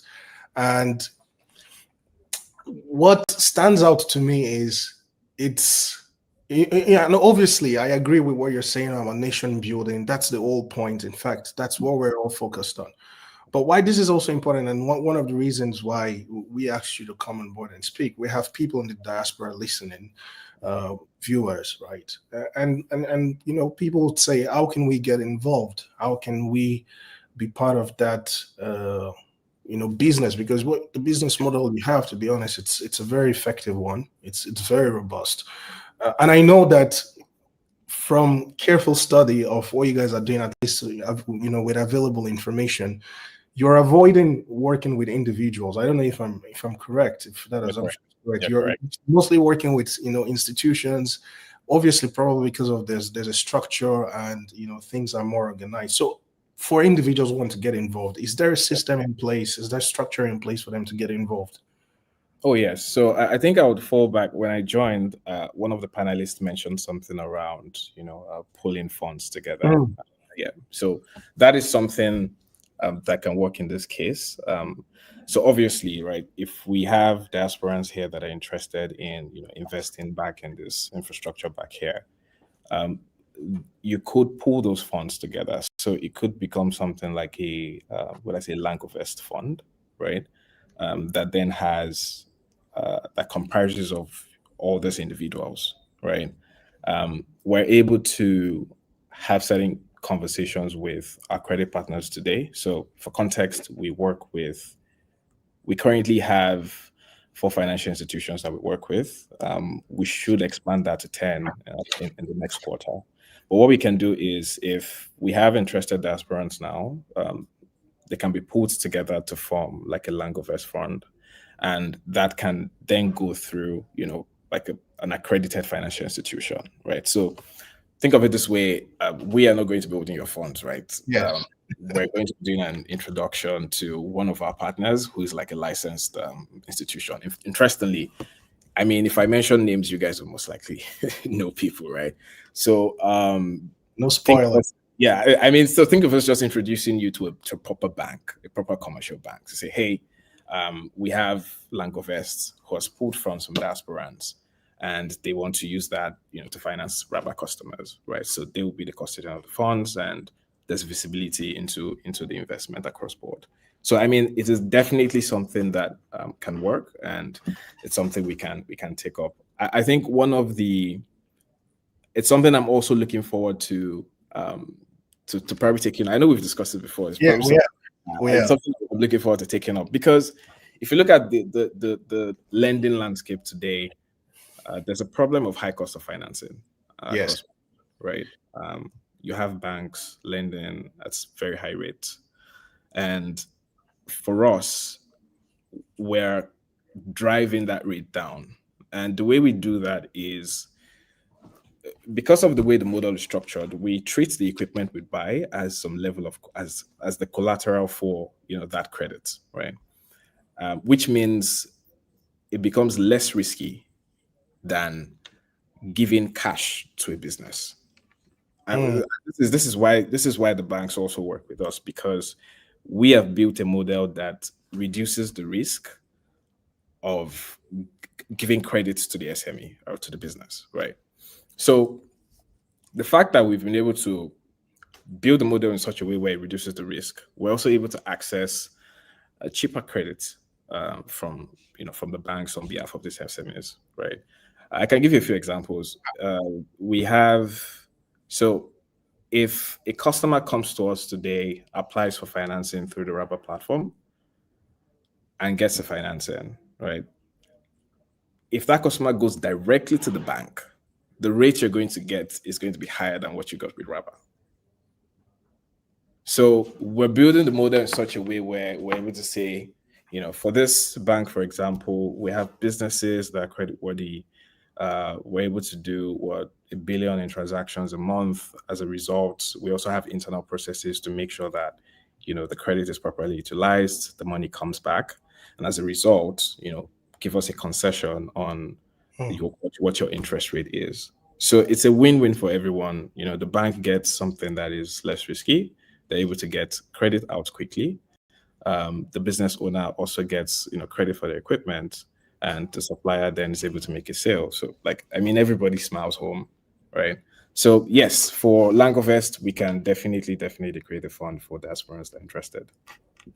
And just for context, Bola, the model you guys run is a lease to own, right? So that's why it's effective to treat the equipment as collateral, just for people to understand.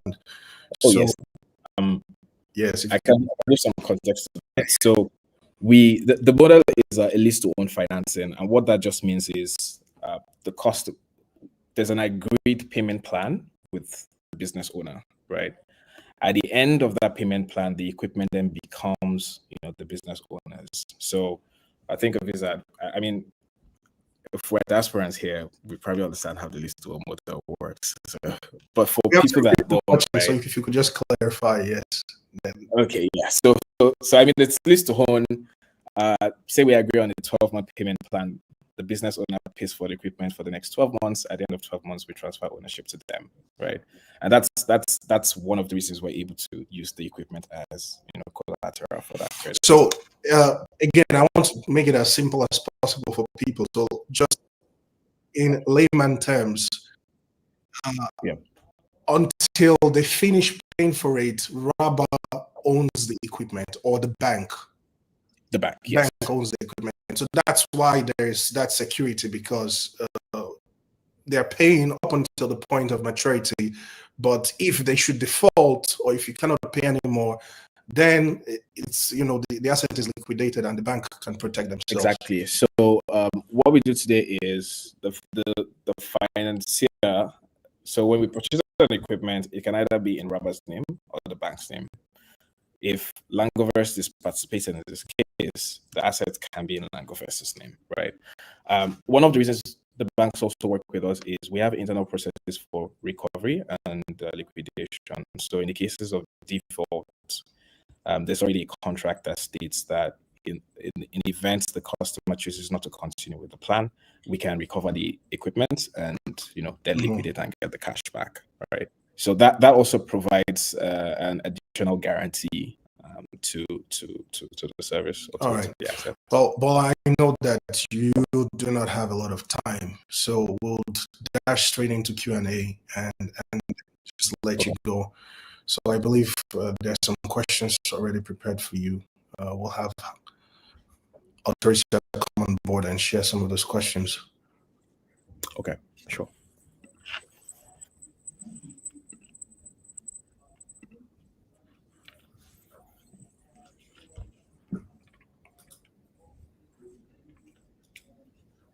Okay, I will take the questions as I see.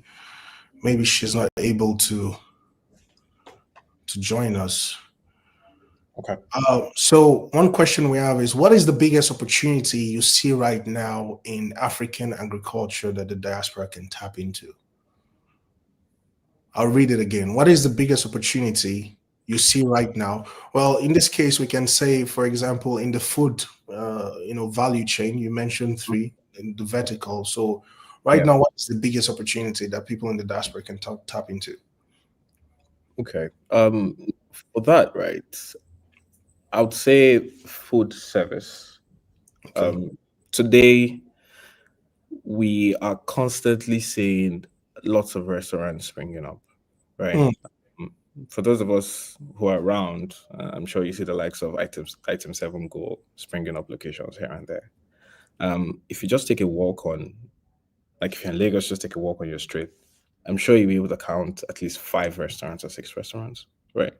So we see an opportunity in the food service space. If you also look at the data, right, in sub-Saharan Africa alone, $300 billion worth of equipment. Now, this is across food and other categories, of course, but $300 billion worth of equipment is imported into the region every year. Wow. Right? For Nigeria, billion, you said? Yes, $300 billion. Dollars. Yes, dollars. For Nigeria, so there's a metric called, I think it's called GCFR. Gross, I'll have to check that again. But like for Nigeria, right, when you look at SMEs in the food, agriculture, and processing space, $28 billion of equipment is imported every year. Like an annual spend, specifically for Nigeria in the markets that we are in, right? And I mean, if $28 billion worth of equipment is imported every year, it shows that there's opportunity there. Opportunity in 2 areas. Obviously, those equipments are being imported for a reason. They're being imported to do something, right? The businesses buy this equipment and import them into the country to service customers. The fact that that number is that high means there's a market, right? The second is there is also an opportunity for us to locally, we don't have enough local entities that that are manufacturers of this equipment, right? The majority of the equipment that, whether it's the restaurants, whether it's the hotels, whether it's the kitchens, the bakeries, the farms, majority of these equipment are all imported. So there is also that opportunity for us to, tap some market share out of that, right? So from the equipment manufacturing space, from the the equipment usage or food service space itself, there's a lot of opportunity there, and that's why we are playing in that space really. I'm also of the belief that we don't necessarily need to have large plants for processing food, right? For the record, I worked in Babangona for a bit, right? And we had close to 160,000 farmers that were being serviced then. And the business was into agrofinancing. I spent some time in Kaduna going from storage unit to storage unit, right? The point is the market is there in the food space, whether it's food processing, food service, or food production. What RABA is trying to do is we're giving institutions and hopefully individuals the ability to invest in these assets and get a return month on month, right, or year on year. But yeah, that's pretty much it. Thank you, Bola. I mean, I wish we could go further. So many interesting things you've touched on, but for the sake of time, we'll just end it here. And yeah, I guess it's nice. That's why we definitely need to bring you back. Yeah, we will have. Sure. Looking forward to it. Yeah, really looking forward to it. I mean, I'm sure by the next time we talk, there's going to be a lot of new developments. But yeah, looking forward to that as well. Thank you very much for joining us. Sure. All right, so we will move on to our next speaker. I would invite her to come on board. I believe she's ready. This is also another one I'm excited about for different reasons, and that's because if Bola Kazim represents creativity and innovative solutions, our next speaker, Olayinka Adebayo, represents institution, represents compliance, represents governance and discipline.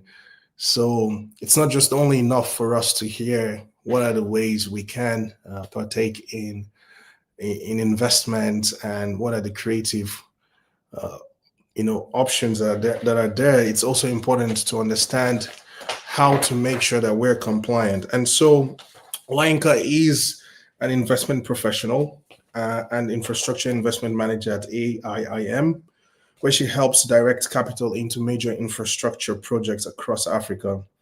She previously worked in PwC's Deals Advisory Unit, supporting transactions across multiple sectors. She is a chartered financial analyst with a bachelor and master's degree from the University of Ibadan. So without any further delay, I would ask Olayinka to join me. Thank you very much. Hi, Olayinka. Nice to meet you. Hi, Kevin. Yes. So thank you for joining us. Thank you for joining us. It is a pleasure to have you. Thank you. Just to move in to our conversation straight on, you're someone who was coming from the institutional side of things, right? Where governance is very important and compliance is very important. Can you just explain to us, what does this mean, duty of care? This is something you mentioned when we spoke the first time. Yeah, thank you so much, and it's so good to be here. I mean, insightful conversations, points raised by the in the first panel session, Joe, Paul, Dr. Anthony, and of course, just listening to what amazing things Bola is doing with Rabba, very, very interesting and innovative and creative, as you said. So thank you. It's so good to be here. So yes, to your question, governance, duty of care. I think basically what that means in the context of infrastructure and in the context of funding or crowdfunding, particularly infrastructure or investments on the African continent, it goes to something that Paul was talking about when he mentioned, trust, how that, anybody looking to start off something, anybody looking to build something on the continent must understand that we have a responsibility for representation, and we must be able to understand, for example, where that capital is coming from. Every capital is coming from somewhere.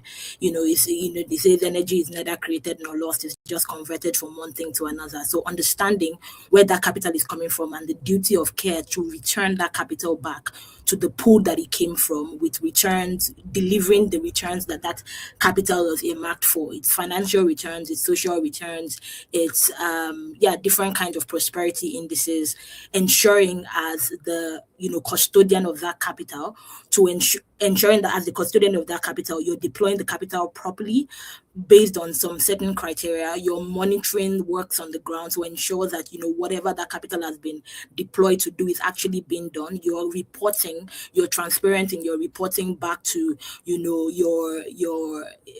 partners, your fund partners, whether they are retail investors, institutional investors, wherever they are. You apply that due diligence in reporting back, being transparent and accountable, and of course you also follow through to ensure that whatever it is that your mandate or as promised is returned in terms of financial returns, and also beyond financial returns, also social returns, and whatever other index of return that you've earmarked to that particular fund or endeavor, basically. So that's what I'll say to that. So we're still touching the point of trust, which obviously it is the most important factor for engaging diaspora investment. So if we zoom out and taking things from your own POV, as someone who is embedded in the institution ecosystem, how do institutions ensure, or how do they create trust? I believe is the right question. How do they create trust?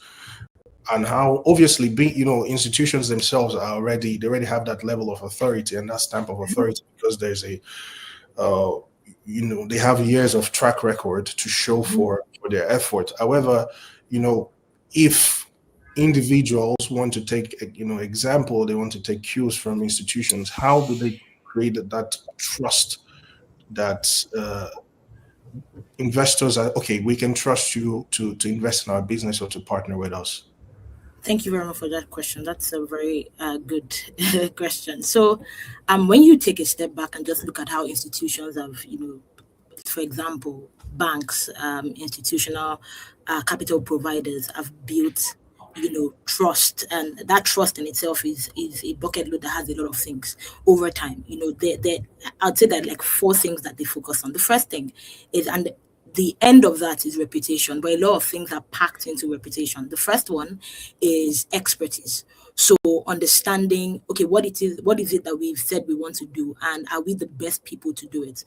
If we're not the best people to do it, what are our own strengths, and how can we ensure that we have the best partners on the ground doing this? So that way, if anybody's asking any question around this area, we have all those bases covered, because we have, and that's one thing, because again, we're talking about diaspora, right? That's one thing that diaspora has in abundant measure, is a pool of professionals that are exposed to developed markets, so they understand what benchmarks, global and standard benchmarks are when it comes to science, engineering, whatever it is that you're looking to deploy capital to. So the first is expertise. So who is doing what, and is that person the best person to do the job? So there's something called best endeavors. It's not really what is cheaper or the most affordable. It's ideally what is the most capital efficient, but also would deliver the best in terms of outputs, right? So that's one thing, it's expertise.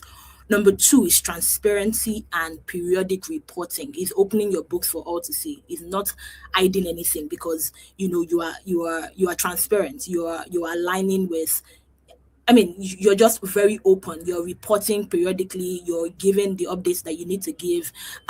You have, indices that you're using to measure progress, right? And you're reporting those indices as and when due. So that's the second one. The third one is also, I think, it's also on the back of transparency as well, which is regulatory frameworks. So you're putting, maybe rules, licenses in place. You're ensuring that whatever licenses, whatever it is you're doing, whatever endeavor you are doing meets, you're ensuring that you meet those license requirements, those regulatory requirements.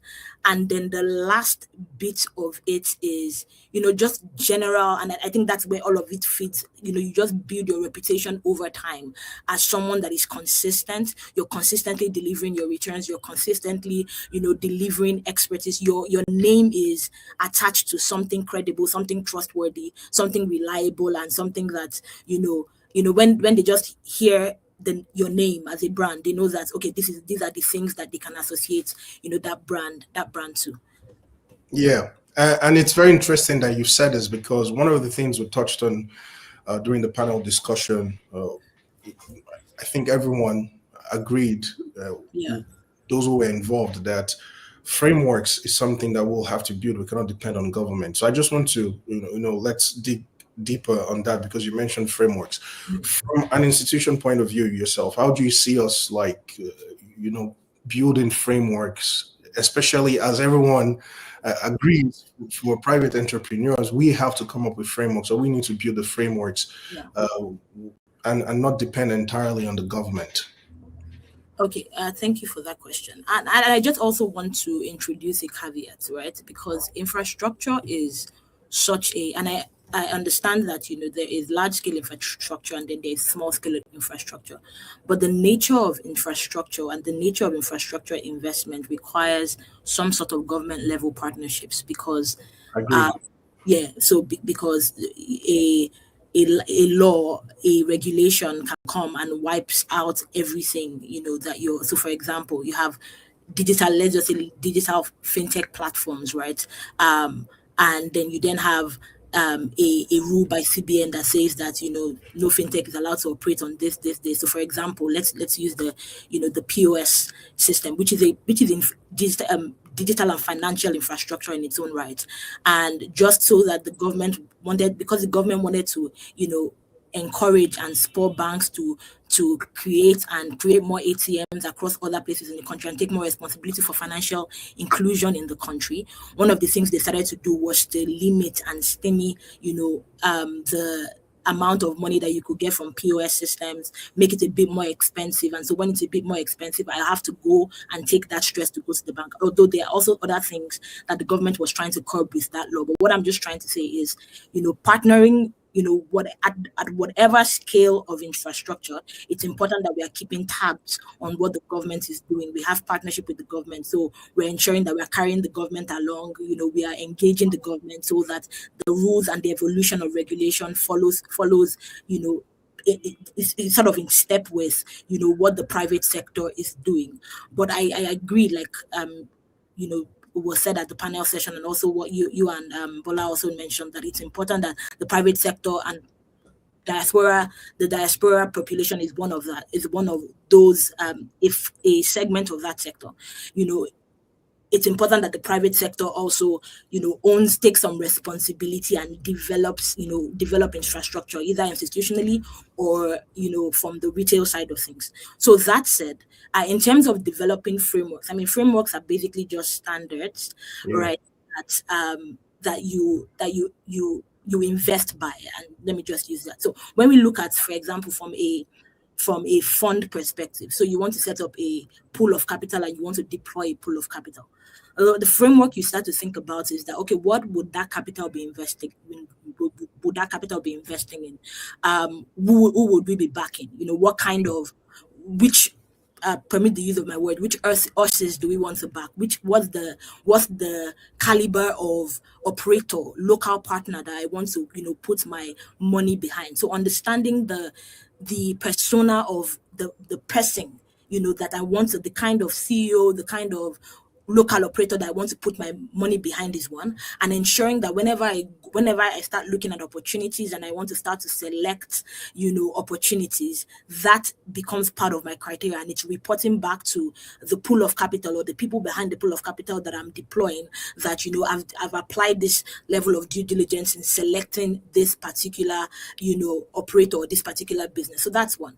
The second, bit around frameworks is understanding, okay, what kind of business do I want to, what are the indices or what are the KPIs that define the kind of business I want to invest in? What are how much due diligence do I want to apply in understanding the sector that I'm going into? What kind of feedback do I want to give, again, the people behind the pool of capital I'm deploying, to give them that level of comfort that I've done by due diligence in going into this particular investment or into this particular sector?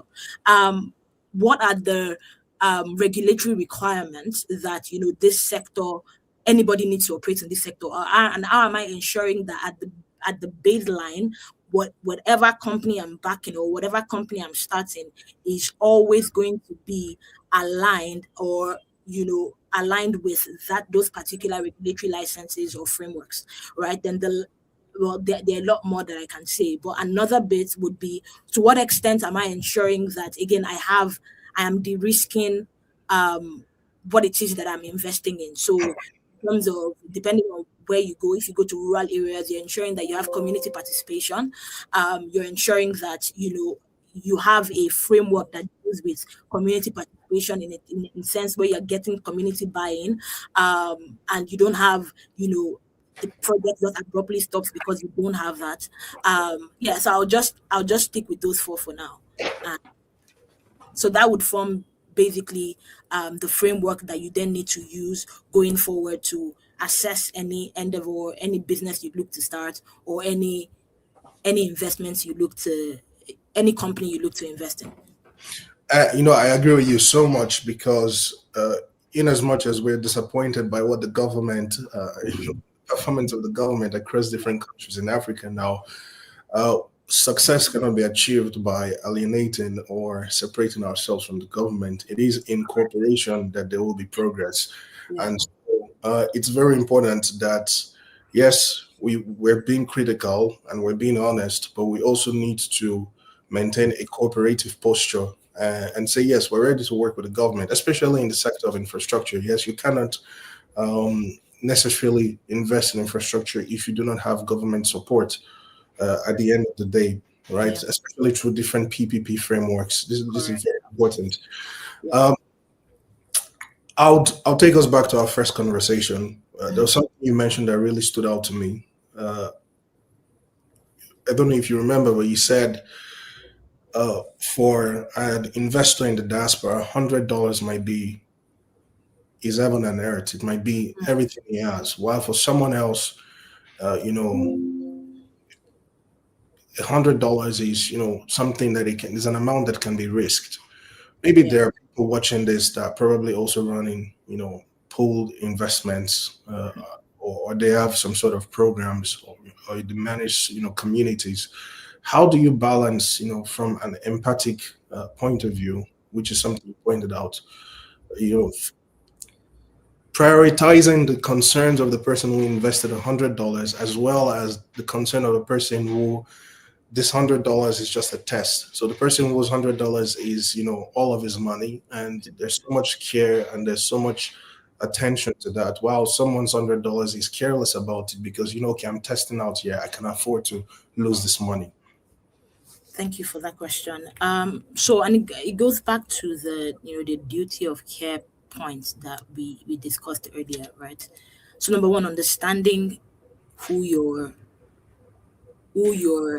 investor base is and where that comes from. So, basically, different people decide to play along different points in the risk reward cycle, right? I can decide that I want a sophisticated investor, and a sophisticated investor means that there is some amount of capital that person can lose, and the person won't flinch, right? Because the person understands what that risk reward, that I have to lose this amount of money if I'm going to gain this amount of money in the future. I'm going to get this return in the future. But if, you know, and for most crowdfunding schemes, we tend to play at the lower end where a lot more people are more risk averse, and they're sort of looking more for capital preservation. And that's why, for example, you want to understand just the mind space of the person that is investing with you, or investing in your business, or investing in your pooled fund scheme, right? Is this person is this person very risk averse, or is this person, you know, risk loving? And if the person is even risk loving, it's one thing to love risk, it's another thing to have the capacity to take that risk. So I can love risk, but all the money in my bank account is $200. I don't have the capacity, so I'm not really a very sophisticated investor because I do not have the capacity to take that much risk, right? So if $200 is all I have, then I really need to put it in a vehicle that gets me that 200 back at the minimum and some. So understanding and it's also that due diligence from a general partner, and by general partner I mean the person that is operating that pooled investment structure, right? You're saying that, okay, this person has approached me to say they want to give me this money. Based on my understanding of where this investor is at, I don't think I can accept. So rather I would refer you to other types. And it's just like what Bola was saying, we're not going to accept your money. We're going to put your money behind people that have tested and trusted systems of deploying that capital and getting it back. There are maybe default loan percentage is very low because of the frameworks that they already have in place. So I think it's about understanding, you know, inherently the risk behind what it is that you're pulling capital for, and being able to communicate that to, you know, the pool of capital that you want to draw from, and giving people that opportunity to say, hey, you know, this is where I'm at, you know, because there's sometimes that some education is required. This is where I actually am at. I might love risk, but I don't have this much money. So maybe I sit this one out. I grow my capital somewhere else. And then once that, you know, I have some buffer, then I can deploy some of that in this. Or, okay, you know what, 10% of my capital, I can afford to lose 10% of my capital, so I can put that in here and I just see where, you know, this goes. But seeing where this goes for the investor is not the same as for the person deploying the capital. The person deploying the capital should not be seeing where this goes. It should be ensuring that every dime, every dollar that is invested with that pooled investment vehicle is working to the best extent possible to return that same capital to the investors. So it's a bit of investor education, it's a bit of, you know, honesty, and I think that in itself builds trust to say that, so based on what I'm running, I can't collect your money. So I would rather I might have partners, or these are mutual fund structures that you can invest your money in, instead of us to be able to invest with us. This is how much we think you need to already have, and how much you should be willing to risk. And it's that amount of money that, we're going to, because again, venture capital, private equity is such that, you win some, you lose some, and the hope is that the ones you win covers for the ones that you lose. So hope that helps. Yes, and that's so interesting that you touched on education, because it's also something we're trying to do at Langovest, right? We believe that, and that's why right now we're starting from community first. We want to engage with the community. We don't want to come impose what we think people want to invest in, right? So we're starting from a community point of view, because we want to listen, want to hear. And I think education is very important, because when you look at it, even with what's going on in the West right now, I will move a little bit from the topic of infrastructure, even with like investment, with blockchain and new investment classes. It's taking time, right? There's a real technology behind it, but it's taking time for people to learn. And we start seeing now in the States with the Genius Act, with the Clarity Act, that have passed in the Senate, the government is beginning to understand the way blockchain works, the way cryptocurrency works. So sometimes it takes a generation for people to learn new investment, or attitude. So I think education is very important, and investing in education will definitely help us, get the horse faster there. Just to conclude, because we're out of time, this is very.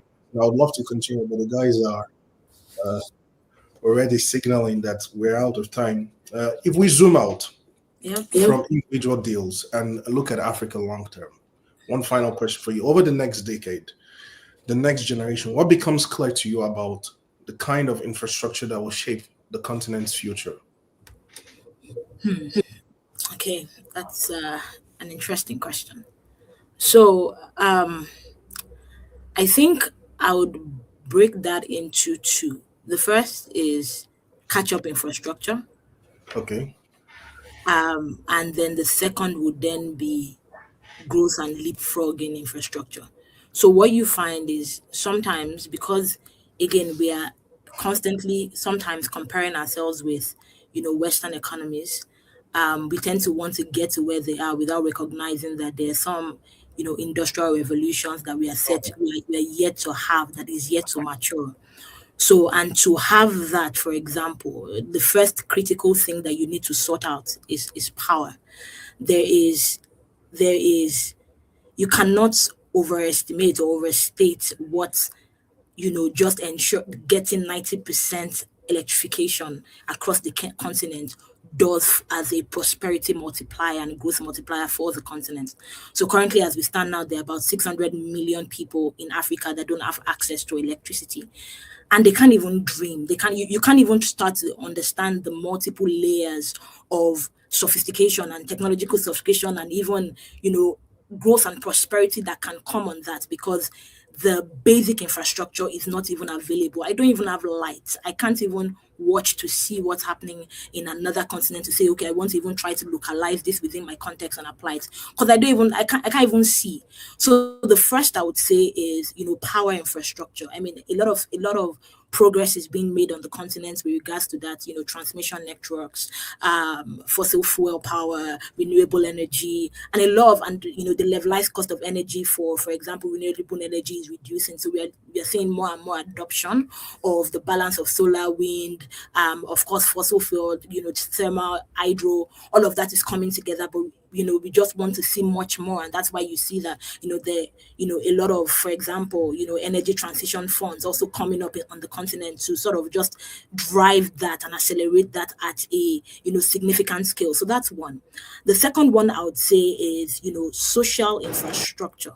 And the reason I say that is, we have such a very young, significant young population in Africa, and we want to ensure that that young population is available and able, not just available, but we're also able. We are able to power, the next growth, not just for the continent, but even the world at large. You see, a lot of companies in Western economies, they are looking to Africa as their cost centers, because again, there's available capital and it's more affordable than in their own settings. So having things like education, healthcare, education and healthcare systems. Paul talked about telemedicine systems that just ensures that people are not just available. You don't just have a plethora of human capital on the continent, but they're not able to meet up with the demands of the private sector.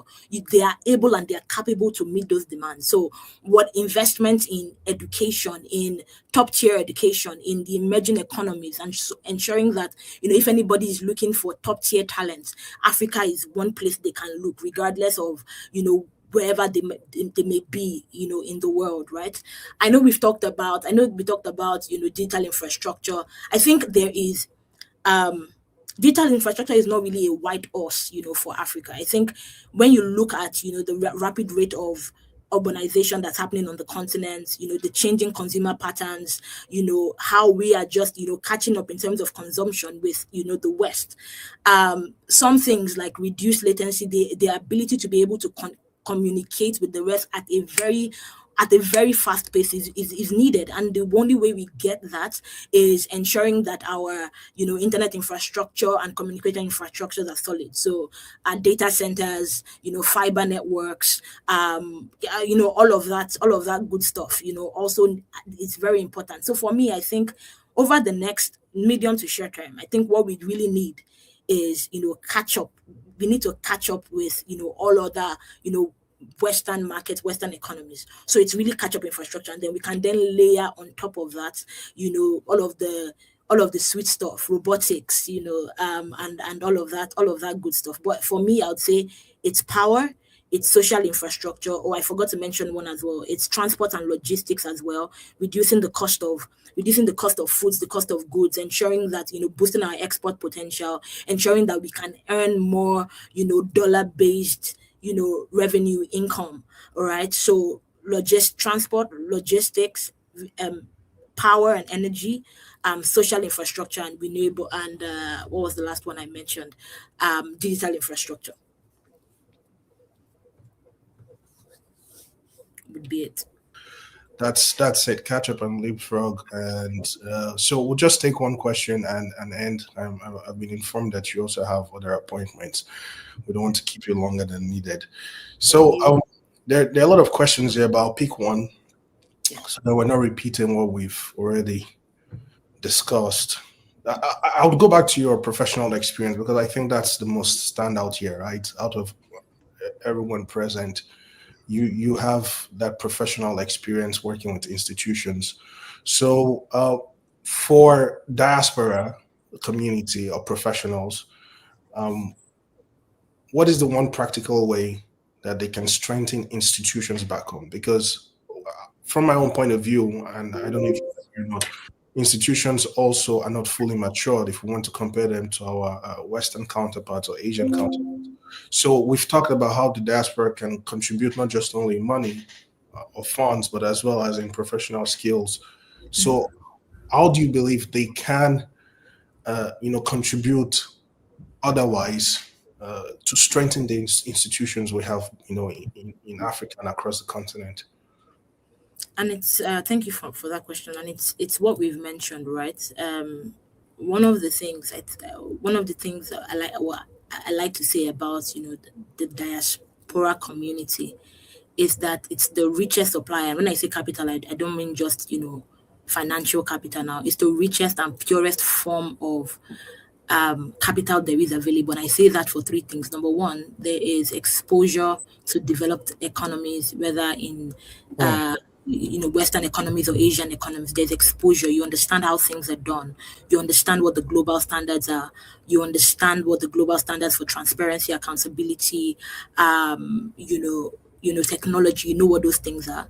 Then of course you have capital. An interesting stat is in 2024.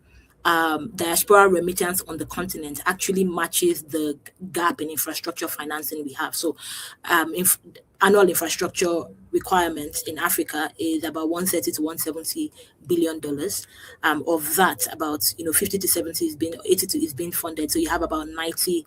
You have that need or that gap of 90 billion, and just last year 95 billion came in as diaspora remittances into the continent. Now, a lot of that is, household consumption, is social welfare, is small scale investments in businesses, and then it's also asset accumulation. What Joe and Paul we're talking about in terms of people building houses and all of that. That's what you have. So there is also that financial capital, that the diaspora also possesses, and it's also almost comparative to FDI flows even into the continent. At least as of last year, it was even more than FDI flows into the continent. And then the third thing you then have is this amazing goodwill that the diasporans have towards their country. Nobody leaves Africa and travels abroad and hopes that their country is just everybody wants their country to be better so that they can even come back and pour back into their country. So when you combine those three forms of capital, there's human capital, there is financial capital, and there's just that goodwill, no strings attached kind of capital. I just want my country to do well. It becomes the richest and purest form of capital. And so how do you pull that back into the continent? The first is, beyond global pools of diaspora financial capital, there should also be like pools of professional networks that says that, okay, are there creating sort of mentor pools to say that, okay, which businesses are looking to be developed on the continent, which sectors do I have expertise in, can I lend my 1 hour, my 30 minutes, to speak to a local operator on the continent to say that, okay, this is how things are done. Can we together, create advocacy systems that engage government at a level, working through embassies, working through ambassadors and stuff like that. And then the second layer of that is also, governance, accountability, and transparency as well, which ideally actually comes on the heel of financial capital, because once I invest my money, I don't just see it as I'm just donating money. I'm actually investing in money. And even if I do not expect financial return back, there are other forms of return that I can demand and insist on, and saying that, okay, you have to report on this different indices of return. For me, it can be the number of local staff or local people that become licensed through your program, the number of people that you train through your program, the livelihood of a particular community. And there are different indices that you can put in place beyond financial that we can then start to insist on or the diasporans can start to insist on as a pool of human capital, thought leadership, and just understanding what trust, what governance means, and localizing that in the African continent. Wow, thank you so much for sharing that information.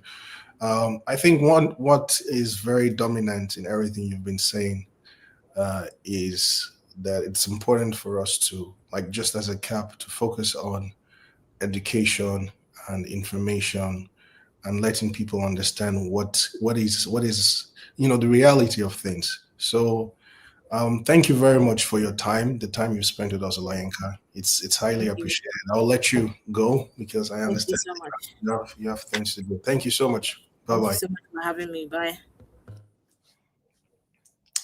So right now I would invite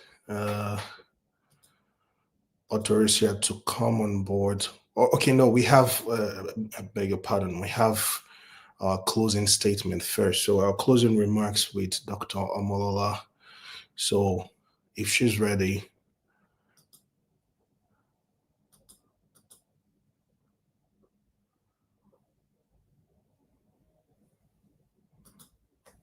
Yes. Welcome back, Antonia. If you could just, the stage is yours. Go ahead and help us bring this event to a close. Okay. I would say this event has been successful, insightful, and life-changing. And it's a wake-up call for Nigerian professionals, Nigerian business owners, Nigerian entrepreneurs to start investing in Africa, not just because we want to bring infrastructure, we want to bring development, we want to collaborate as a community, but you as an individual will benefit, your children will benefit, and you will create a legacy that will, outlive you.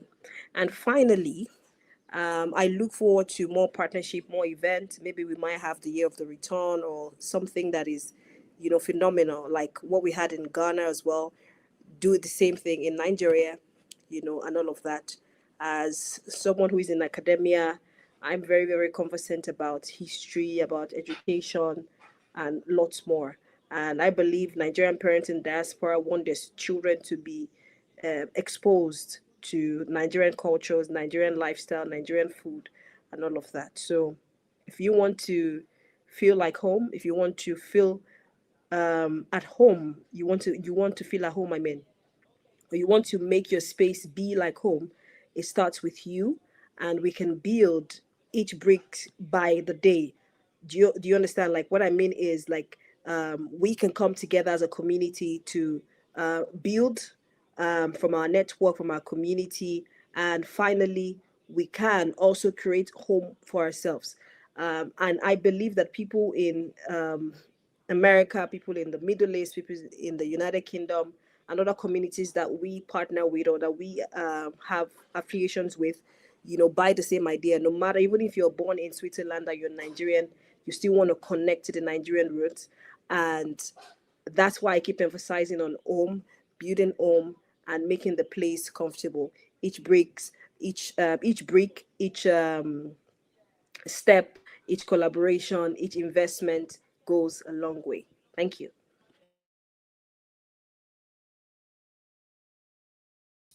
All right. Thank you, Dr. Molola, for that closing remark. Very powerful. You've definitely given me something to think about, and I think the rest of the Langovest communication team. That being said, now I just want to, I know that we have people watching, and each and every one of you for staying back. It's been amazing. But before you go, very, very important, I want you to go right now on your social media platforms, whether it's X, Instagram, and follow Langovest. Sign up also, go to langovest.com, create an account, sign up, and join our community to discuss. Be part of the conversation. Like I said, next year we plan to roll out product features, but first we want to hear from you. So create your account, langovest.com, www.langovest.com, create your account, sign up, join our social media platforms as well to stay up to date with developments that we will be pushing out throughout the course of next year. Also more events like this, right? So I believe there's a section that we'll have Authority come on board and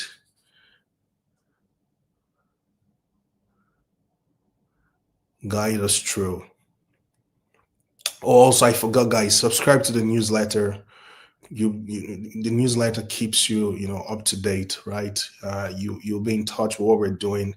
We communicate, concerning events we have, different updates, our milestones, what we've achieved and accomplished. So subscribe to the newsletter as well. We promise not to send any spam emails, right? So only insightful information when it is important, and you get access to new investment opportunities, to insights. So go right now to the langovest.com platform, our website, follow our social media pages, subscribe, and join the discourse, be part of the future.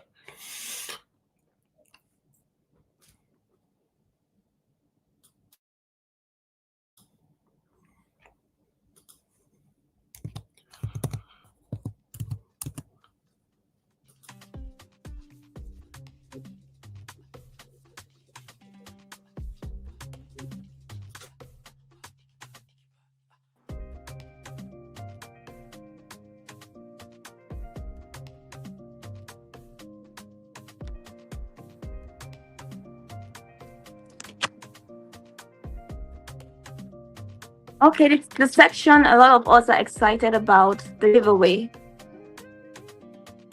Thank you, Dr. Omolola, for the closing remark. So for our participants, before we conclude, here are the incentives available to all participants. The first, we have free access to Langovest research content. Please scan the QR code to access content prepared by our research team. You can also copy the URL in the comment section to download the content. So we have a free research content for all participants. There's a URL code on the comment section. Click to comment to download this particular content. And then second, we have a 10% kickback on your first investment with Langovest. So if you're investing $100, you will receive $110 instructions. Instructions will be included in the post-event email. Please send the phrase Langovest NIME 2025 to the email Langovest Forum 2025@langovest.com. You will receive a promo code that you will use for your first investment with Langovest. And the $30 we are all waiting for. A prize competition. Please answer the post-event question correctly, and you have a chance to win $30. Details will be emailed immediately after the event. Send answers to these questions on your screen to the email forum2025@langovest.com. It's on your screen. Send your answers to these questions on your screen to get access or an opportunity to win the $30 at forum2025@langovest.com. Answers should be sent before 16:30 WH West African time. So I'm calling on Kevin for our final acknowledgement. Kevin Amafina, please.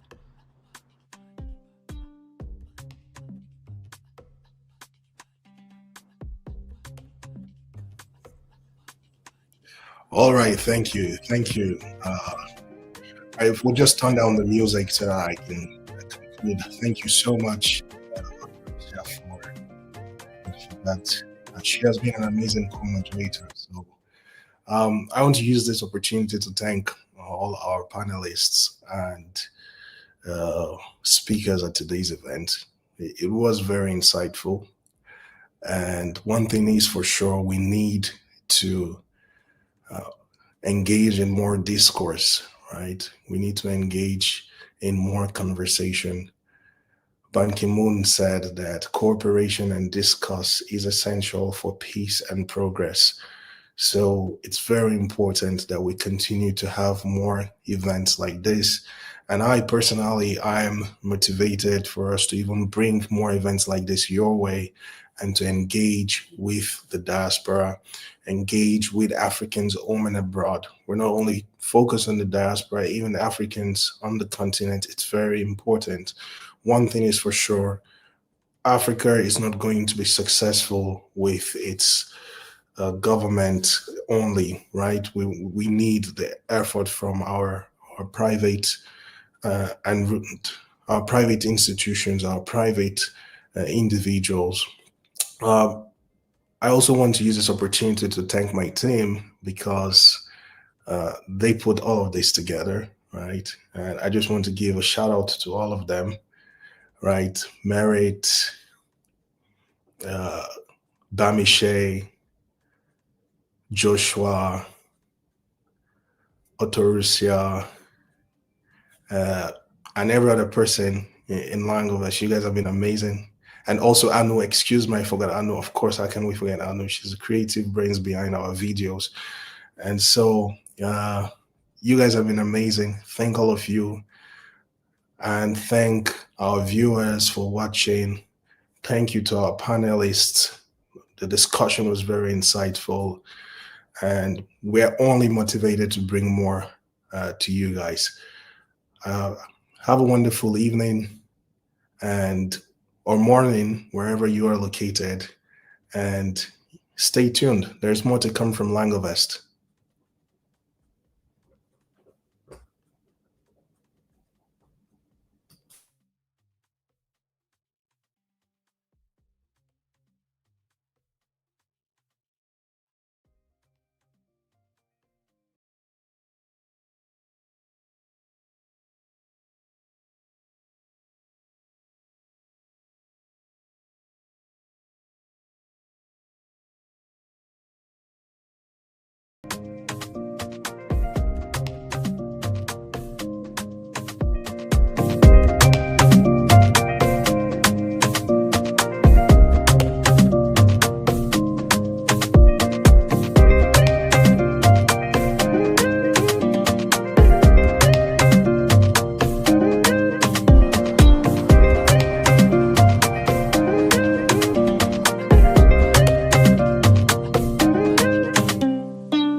before I finished medical school, I always wanted to invest back home.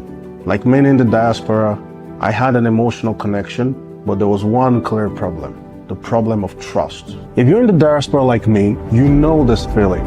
The only real option was real estate, and that was because family could help. But what if you wanted to invest in infrastructure? What if you wanted to invest in business? What if you wanted to invest in the future of Africa? There was no trusted mechanism to do this. And then I realized something important. This was not a diaspora problem, it was a continental problem. If you wanted to invest in business or infrastructure, there was no clear way to evaluate, to understand, and to assess business and infrastructure opportunities across Africa. Living in Ukraine during the war gave me another perspective.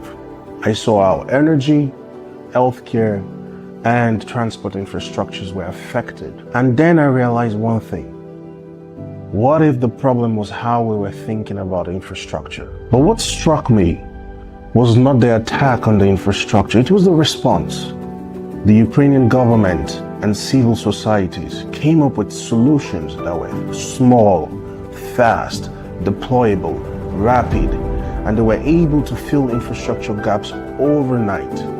And then I understood one thing. Infrastructure is not about big physical assets. It's about coordinated systems. They came up with cheaper and faster solutions. They deployed it very, very efficiently. And then I realized infrastructure is about function. It's about enabling lifestyle. This changes everything. In Africa, infrastructure development is always cited as the biggest problem hindering economic growth. But the dominant mindset is that the government is supposed to carry this burden of infrastructure alone. This may be true in some parts of the world. However, in Africa, this model cannot work. We need to think of a new way of doing infrastructure. And many examples are present across Africa, even if we don't recognize it yet. There's already a presence of small, modular, and mobile infrastructure. That's why I founded Langovest. Our mission is to shed a light on infrastructure that is cheap, scalable, and fundable by the private sector. We're an intelligence and ecosystem platform. We're building the stores, we're building the indicators, we're building the reports that allow investors, especially those in the diaspora, to make informed investment decisions. For me, Langovest is more than a company. It is a challenge. Can we rethink infrastructure? How we finance it, how we design it, how we operate it? It is a challenge for me and for you, especially those in the diaspora, to partake in nation building. Langovest exists to create trust, access, and transparency for Africa, for the diaspora, for our future.